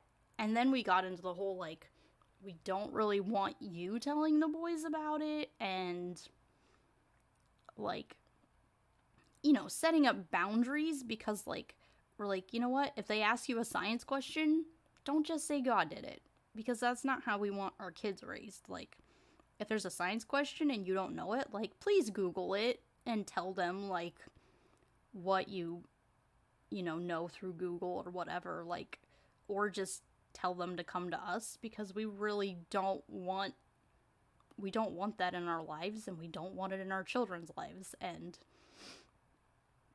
that was a hard thing to do, because, like, I mean, they had just gone through a whole year of their son leaving the church and not being a Christian anymore and not wanting anything to do with it, and I had, like, doubled down for a while because I truly did believe it, and then I went a whole different direction, and I think that kind of shocked them, because they didn't really think that was gonna happen. But, yeah, we had to set up boundaries, because it was plainly obvious to us that they were, you know, they were gonna try. I mean, it's not out of malice. I get it. Like, they honestly believe that me and my kids and my husband or ex-husband are going to hell. And that's a hard thing, because I had just gone through that a year before, because I honestly believed that my ex-husband was going to hell, and that, you know, me and my kids and, like, his whole family were going to be in heaven, and he wasn't. And that was a frustrating time for me, but at the same time, like, I thought about that and how, like, it's the same with them. Like, me sitting down with them and saying, you know, I'm not a Christian anymore, and I don't believe the things you believe. And, you know, him and me going, we're not going to teach our kids those things. Like, yes, it's hard, and yes, it sucks that, like, we have to, like, put boundaries down, but at the same time, like, that's something that has to be done, because that's how life is today. Like, there is no it's hard to set boundaries for people who think that they need to control your life, because that's the life you've basically had your whole lives and you need to come back to it. But I don't know. But yeah, that's what happened, and I don't remember the exact last time, but I do remember us sitting down and being like, this is it, we're done, we're not going back. And it is hard too, because, you know, it doesn't matter how many, like, boundaries you set up, like, they still always have that agenda to, like, try to get you to go back to church. And I know that's been a frustrating thing for my ex-husband, because his mom truly believes that what she believes is true, because she's had experiences, and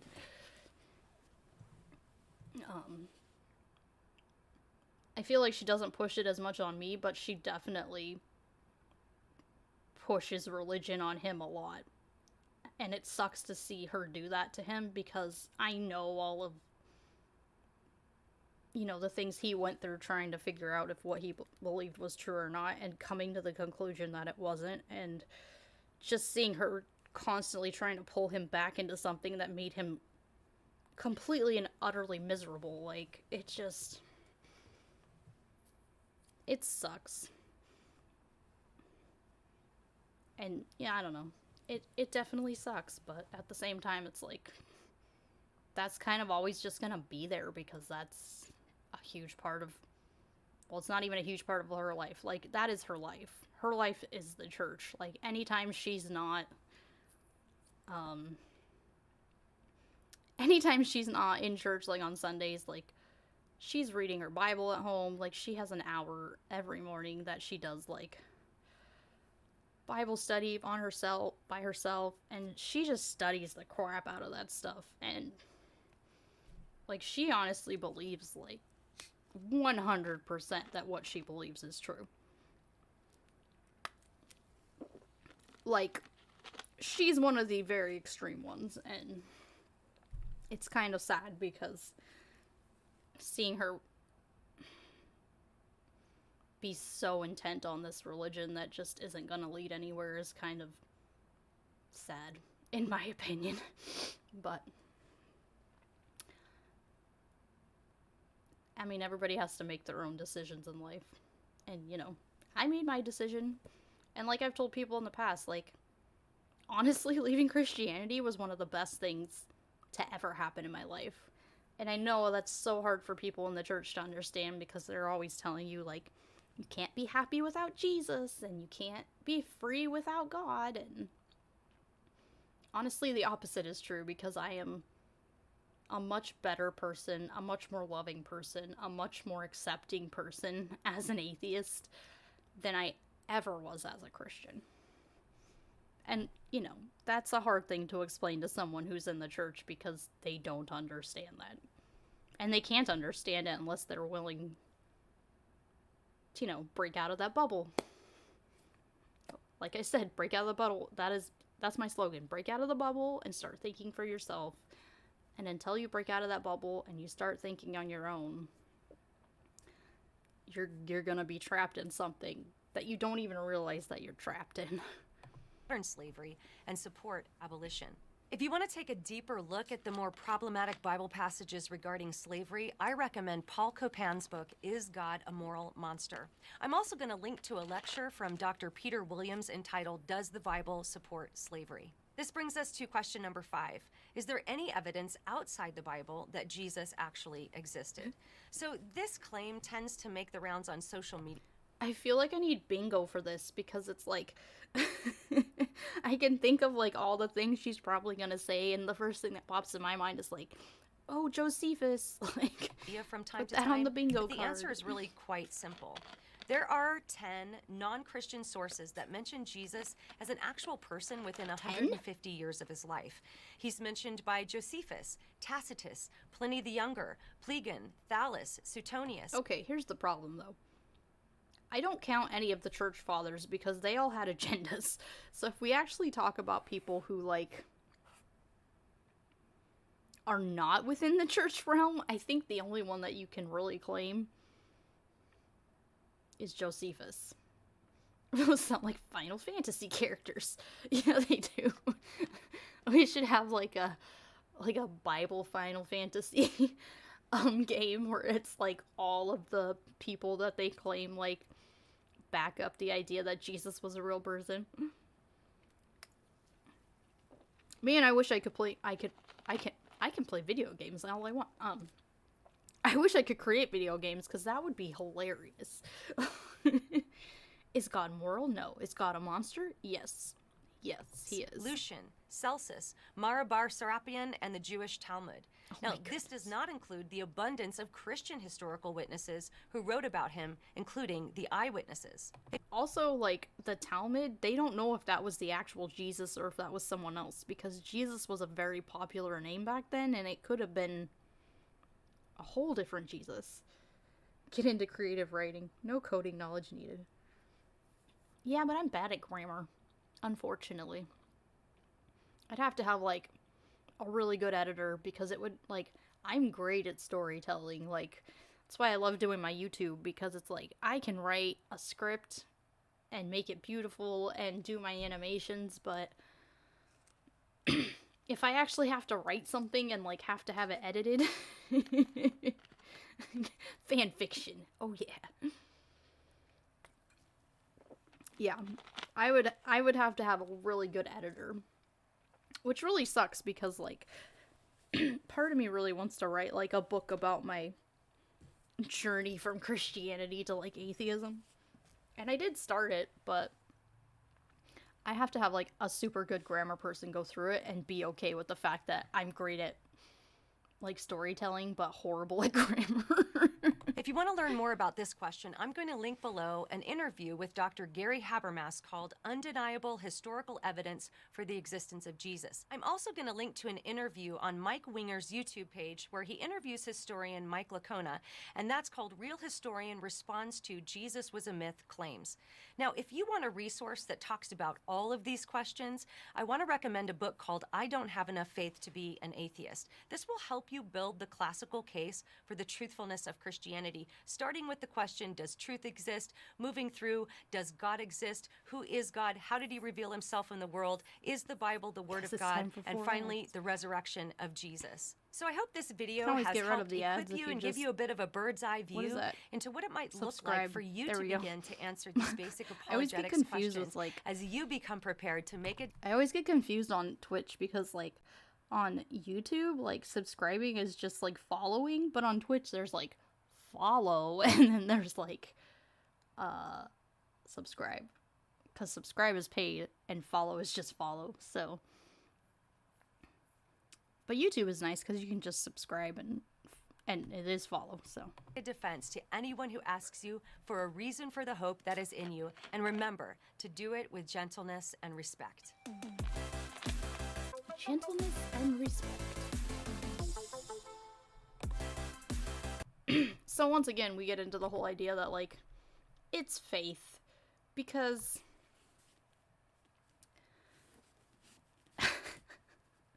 quite the compilation of wasted money I'm watching. I will buy none of these products. Yeah. I just don't understand apologetics at all now that I'm on the outside, because it really does nothing to anyone who doesn't already believe it. And unfortunately, like, Christians don't understand that. I was trying to remember the book they were trying to get me.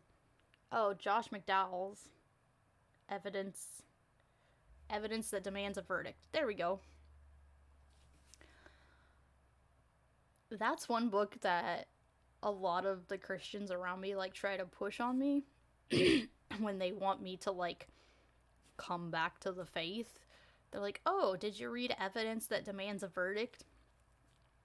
And I can tell you right now, I got, like, the audio version from the library.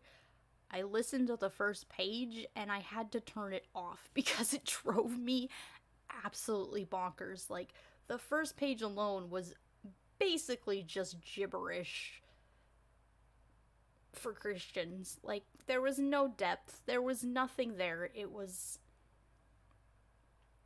fluff. It's a fluff piece made for Christians, and I was like, if this is the first page, I can't even imagine what the rest of this book is like. And maybe one day I'll actually go through it all. I did watch, oh, I don't remember that guy's name. There used to be an atheist on YouTube who, like, actually went through, I think it was that book.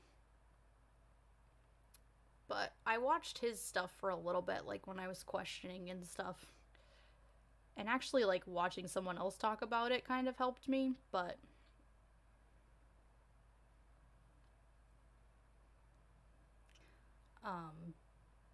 yeah, it was... just the first page was such fluff, and I'm just like, I cannot read an entire book that is basically just a fluff piece to make Christians feel good about their religion.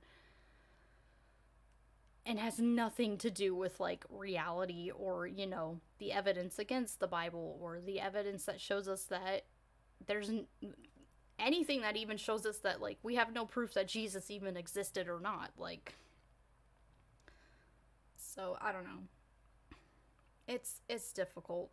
And it's hard to, like, tell Christians that, like, the things they try to push on skeptics and atheists, like, aren't gonna work. Because we know all of those arguments, and we know, like, we know what they're trying to do, and we know what the Bible actually says, and how it doesn't line up with what they're telling you in apologetics. And it goes back to that whole, like, idea of debate, because, like I've said in the past, if you're gonna believe that something is true, and you're gonna say you have truth, then you have to know both sides of the argument. You're not going to go into a debate not knowing your opponent's side and trying to debate them when you don't even know what evidence they have and what they believe or what they think about, you know, what that topic. And that's the problem with Christians, is that a lot of them want to be ignorant and they don't want to know their, like, opponent's side, because if they know the opponent's side, they think it's Satan, and Satan is trying to get them away from God and away from Christ. But the biggest problem is, like, if you don't know your opponent's side and you don't know what they're fighting for and why they have these evidences that back up what they're debating, then you can't sit there and say that you have truth. Truth is, like, looking at both sides, looking at all the evidence, and then coming to a conclusion.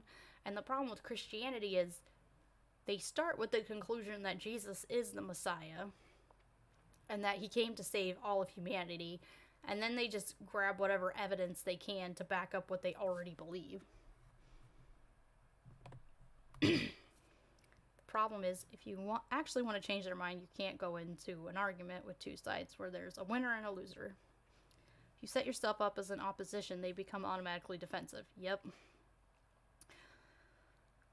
What you need to aim for is setting yourself up as an equal partner in pursuit of truth. You don't need to win, you just need to get them to question. Yeah, and unfortunately a lot of them... well, and that's the problem too. Like I said, it doesn't matter what you present them. If they've already decided in their minds that what they believe is true, and they absolutely have...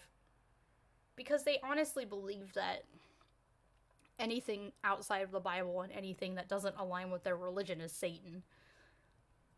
So going into it, like, showing them facts or anything else, like, that doesn't work, because for them, that's just Satan blinding them and trying to make them fall away from God. Don't present them, ask them. Yeah, and that's where street epistemology comes into, where it's like you talk to them and, like, actually figure out why they believe what they believe, as opposed to just being like, you're wrong. But yeah, you dive deep into, like, why they believe what they believe, and you know, get them to, like, focus on, like, well, do you think that this is rational, or do you think that this, you know, could happen in real life, or I don't know. I feel like I'm not super great at the street epistemology, but yeah, I don't know. And that's the thing too, like, it's not, Like, I'm not out here telling people they're wrong. Like, I don't want to scream in a Christian's face and say they're wrong. Like, that's not my desire, and that's not my hope, and that's not the reason I do this. Like, I do this for people who do have doubts and who are questioning and who do want to think about their religion and do want to come to their own conclusions. And, you know, I want to present them with the evidences that I have found. And, you know, I've had people tell me, like, some of my videos on YouTube and stuff have helped them, like, dive into those things and look deeper into them. And some people have even come out of religion because of it. And, you know, my goal is not to, like, force everybody out of their religion. Like, if you want to continue being a Christian, like, I'm completely fine with that, as long as you have, like I always say, as long as you have good reason and evidence to back up why you're a Christian. But the problem is, a lot of, not just Christianity, but a lot of religions in general, like, people don't have good reason to believe why they believe. You know, they believe because they were raised in it. They believe because, you know, they've had experiences. They believe. I mean, yeah, there's a ton of different reasons why people believe. But I want them to have, you know, good reasons. And I don't know. You go at this different than many other atheist YouTubers do. It's refreshing. Oh, okay. Thank you. I try my best. Like, I don't know. I try not to be like, I mean, it's been like 4 or 5 years, and I waited to, like, start doing my YouTube and Twitch stuff till after my, like, angry atheist phase kind of faded out, because I know if I had started, like, in the beginning, it would have been real bad, because I was angry and I was upset, and, you know, that's not what I wanted to present. You know, I wanted to present the facts and what I learned and how I came to the conclusion that I came to. And I try my best not to, like, come off as angry atheist, but I think the, like, angry part of me still comes out sometimes when it comes to, like, politics and religion, because I see so much damage that it's doing, because I live in America and I see just how crazy it's become, and that's, like, where my angry atheist is at now. But, like, when it comes to just, like, the things I've learned, the things that I've looked into, my research, and just being a different person in general, like, showing that off to the world, I think, and just getting people to think more critically about things. I think that's a big part of why I do what I do. And it's just a passion, you know? It's hard to explain that to people, but, like, once you have a passion and it's something you really want to stand for and, like, actually do when you start doing it, it is something that you want to do every day, and it's something that you want to put out there and be like, you know, this is who I am, and this is how I came to be who I am today, and I want other people to know that it's okay to question. I want other people to know it's okay to, like, step outside that box or that bubble and not feel like your whole world is gonna come crashing down because... And I'm not gonna say it's easy. Like, these last 4 or 5 years have probably been, like, some of the hardest of my life, but at the same time, I've grown and I've learned things that I wouldn't have learned if I had stayed in the church. And, you know, I wouldn't be the person I am today. And I like the person I am today, so... yeah. It's been good. And yes, things have changed. My life is way different than I thought it would ever be, you know? I mean, when I was young, like, I was just gonna follow God's path for the rest of my life. Like, I was gonna be this good Christian girl and marry a godly man and have kids and be a wife and a mom and do all the churchy things and raise my kids in the church and all that. And,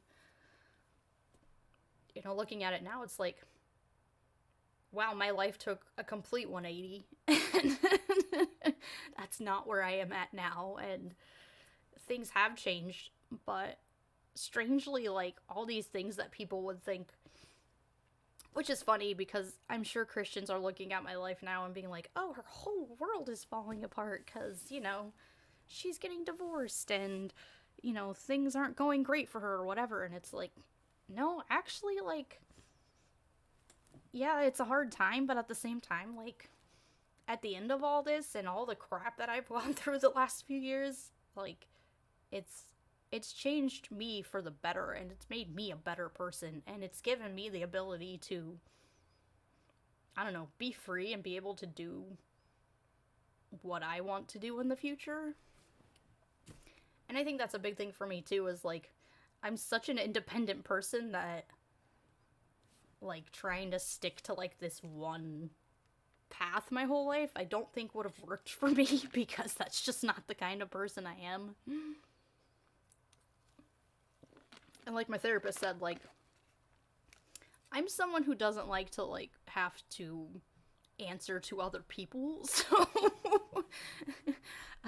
I don't know if being married was really the right choice for me in the first place, but,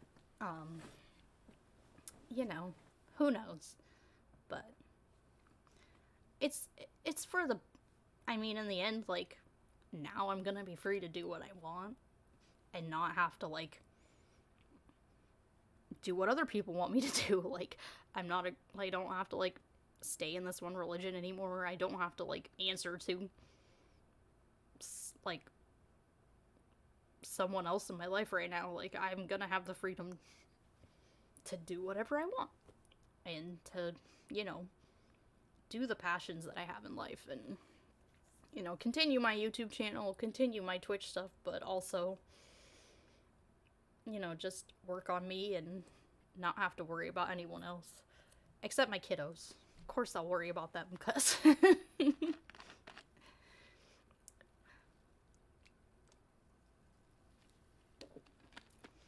stop spamming symbols. Oh my god, Nightbot, chill. Sorry, Omega, I don't know what the crap my Nightbot's doing. Grr.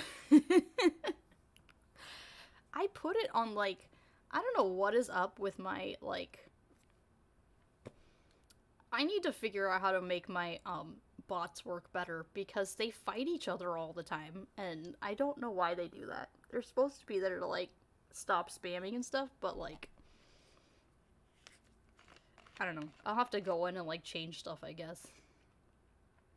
I feel like I go in and change things all the time, and they still fight with, like, people and each other, and what can you do, you know?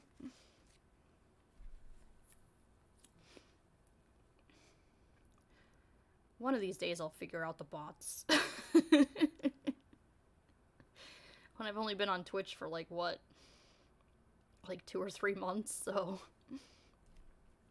And I feel like and, like, I don't think I have any bots on my YouTube channel, so. A whole new world for me with the bots, because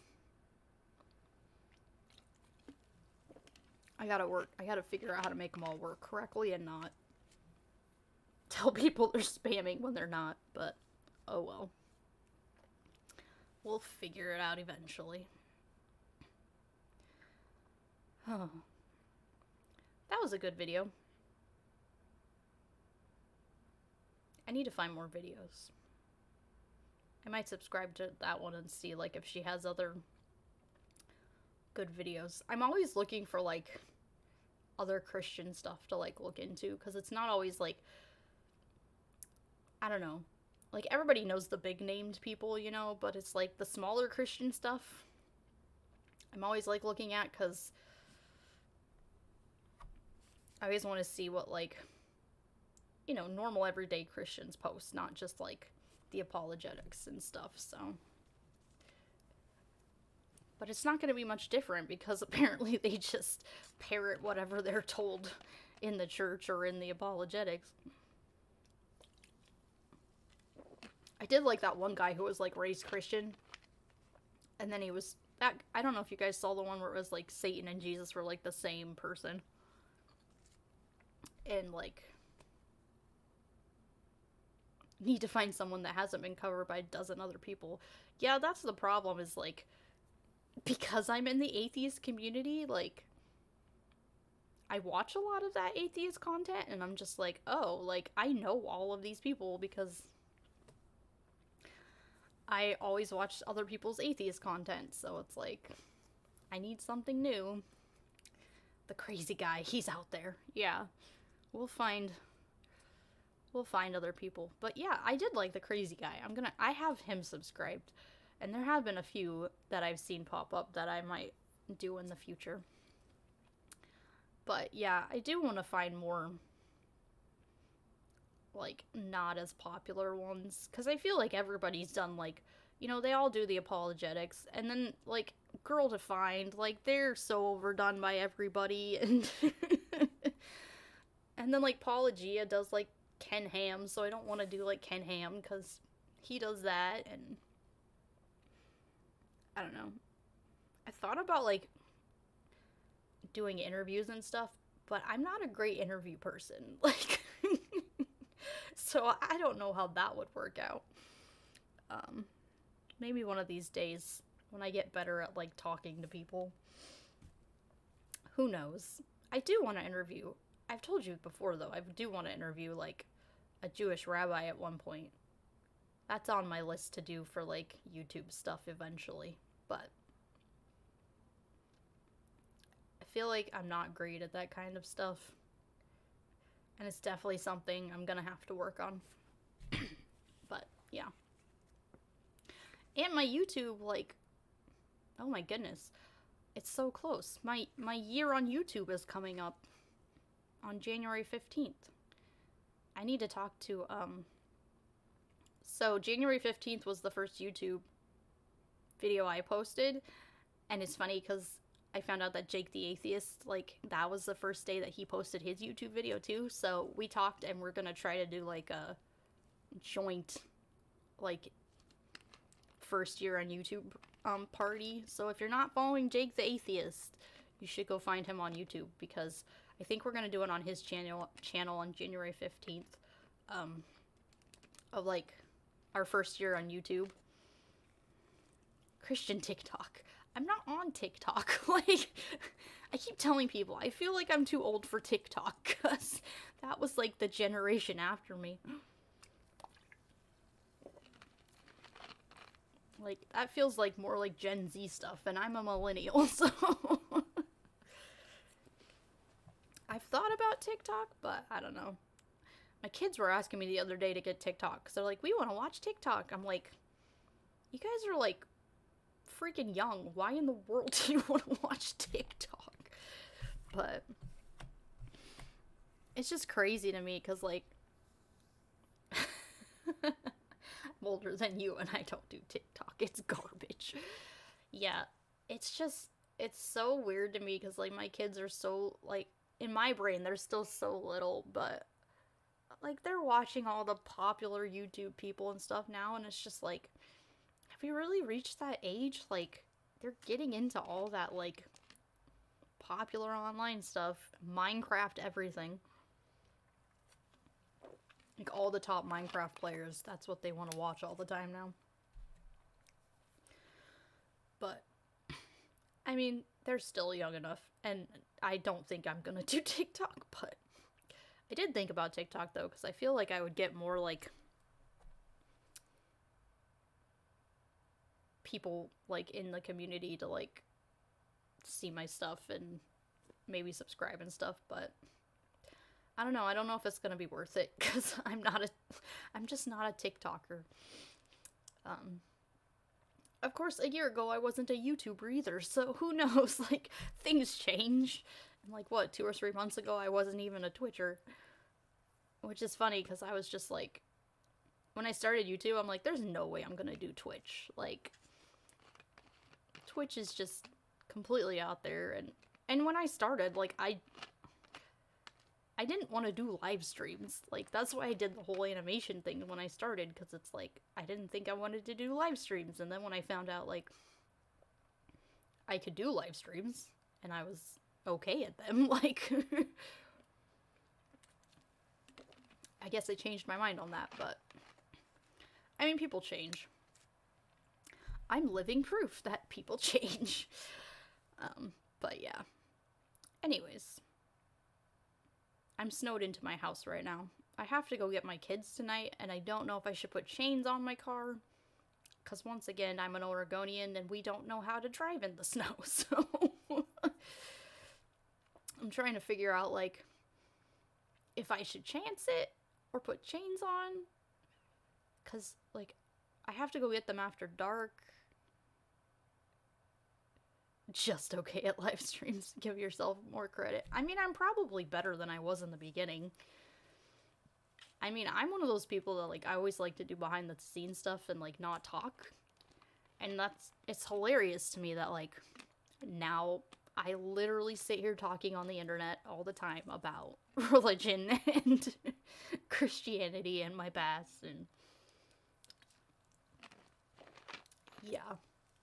I mean, I'm definitely better than I used to be. I look back on, like, oh, what was it? One of my first live streams, the whole, like, purity culture one on YouTube, and I'm just like, I had no idea what I was doing. And I didn't really have, like, much to say, and I feel like the other girls that were on that with me talked a lot more, but, and it's funny, too, because if you talk to, like, other YouTubers and, like, live streamers, they're like, oh, yeah, like, your first, like, 20 videos are gonna be terrible. Like, that's just, we all start that way.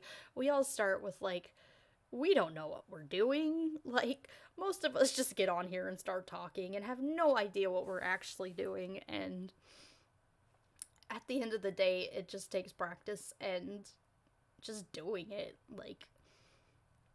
And I think that is one thing that held me back for so long, too, is not just, like, my angry atheist stage, but, like, my just fear of, like, oh, what if I do this and I fail? Or what if I'm terrible at it? And... But yeah, if you talk to other YouTubers and, like, people on Twitch, they'll tell you, like, yeah, your first few videos, they're gonna suck. Like, but then you can look back at them and go, oh my goodness, look how much I've grown. So... And it's true, because I don't know if you were on Twitter the other day, but, like, I went back and watched, excuse me, Apologia posted, like, a playlist of, like, all the new people in, like, 2021, because he asked for people to, like, put people down, and somebody recommended me on there, so I was on there. Jake the Atheist was on there, too. And, it was so funny, because, like, I was like, oh, like, my very first video is on Apologia's list. Like, let's go watch it. And then I watched it, and I was like, oh my god, like, the editor in me was like, this is so terrible. Like, compared to what I do now, like, I'm like, I want to go back and fix it so bad. It looks horrible, but, you know, all my friends are like, you know what? It's fine. Like, leave it the way it is, because that shows, like, people your growth over time, and it shows them, like, this is where you started, and this is where you're at now, and it just shows over time, like, how you've grown as a creator, and how things have changed in the last year, so. And it's true. Like, I can see it now, because I'm just like, oh my god, when I made that first video, I had no idea what I was doing. Like, I wrote my script, and I didn't know how to, like, use Audacity, and Apology used to be my neighbor to the south. Then he moved to the East Coast, right by my uncle. Nice. Yeah, him and Shannon Q moved in together. They're cute. But yeah, I had no idea what I was doing. Like, I think I had only spent, like, a day or two on the animation stuff, like, teaching myself, because I had never done any of that stuff before. And it was funny, because I was thinking about, like, what do I want to do with my future while I was doing that? And I was like, well, maybe I can go back to school and be an animator or something. And then I was like, what? No. Like, that is not something I want to do. But looking at it now, and looking at, like, what I do now and like how I know how to edit and how I have a lot more like tools and stuff versus like back then where it was like I had one program, I didn't know how to use Audacity, I didn't have like a mic or like headphones, like I was doing it all on this old laptop that was like 6 or 7 years old. Like I didn't know what I was doing. I had no idea. I didn't have like all that stuff that I have now, like the editor and all that. And now I look at it and it's like, oh, I have all these tools to do these things, and I know where to get certain like stock footage online for free, or if I need to buy stock footage. And I have an editor now that like actually works great, and I can edit and put in like video stuff that they have on there, or music things that they have on there, or just all these things that you don't think about when you start out, because it's like I had one program, I did it all on that one program, and I didn't know how to make like the animations line up with what I was saying. And I think the first video even I didn't even have them talk because I had no idea how to make that work. But I mean, I've grown and it's great, and I love what I do now, and I love making those videos. And I know I've been making less of them since I've been on Twitch because I've been a busy mama, but I still want to continue making my YouTube videos and my Twitch videos and just being in the community in general. I mean, even just hanging out, like, I watch, like, Neil and them sometimes all the time, and I think about, like, when I was first, like, starting and stuff, and how I would always pop into, like, the after parties and stuff, and it's like, now I feel like I don't have time to do those things, and it's like, I need to make time to, like, hang out with those people again, and, just spend time with them, even if it's just in the chat. But, yeah. This community is awesome. That is all I have to say. And even if you're not an atheist, I would highly recommend the atheist community online. Especially, like, Neil604 Atheist, Holy Kool-Aid, Apologia, all those ones. Even, like, the smaller ones that a lot of people, like, Godless Granny, I love her. Like, she's awesome. Who else do I watch? Oh, so many people. Like, Tobin.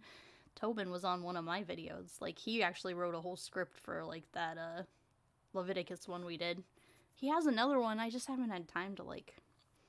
I need to do that, too, because he wants to make another one of those.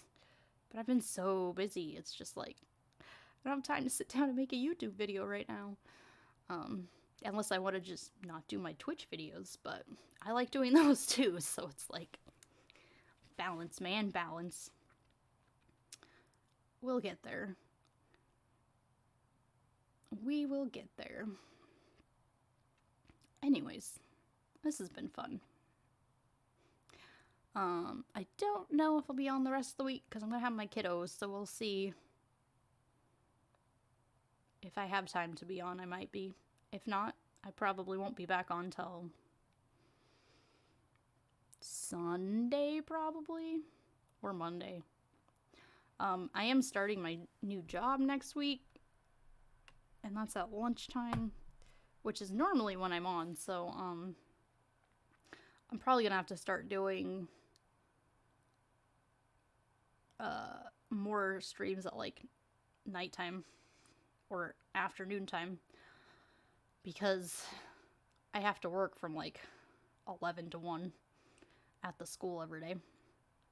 And maybe longer, too, if they have, like, people out, because they don't have, like, a lot of extra workers, so they said, like, if people need, like, certain days off and stuff, then I'll probably have to come in earlier, so, it's quite possible I'm gonna move more of my Twitch stuff to more afternoon, evening times, so,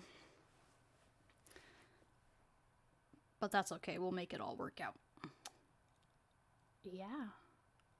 If you guys want to support me on Patreon, it's patreon.com/overprotectedatheist. Thank you to all of my patrons. You guys are awesome. And being able to have a little extra money to like upgrade equipment and stuff for my things is awesome. Or even using it just to like, you know, make my videos better. Or, you know, pay my internet so I can actually have my live streams. That's been helpful.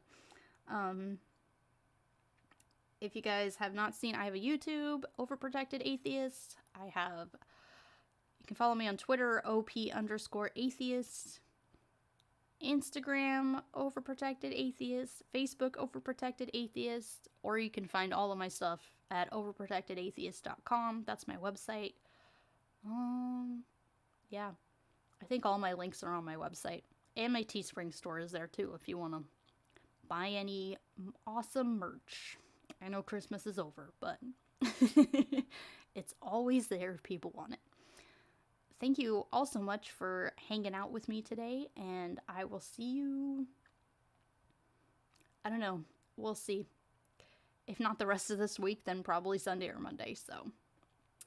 Have a wonderful week, and stay warm if you're in the snow like I am, because it's been snowing a lot. Bye, friends.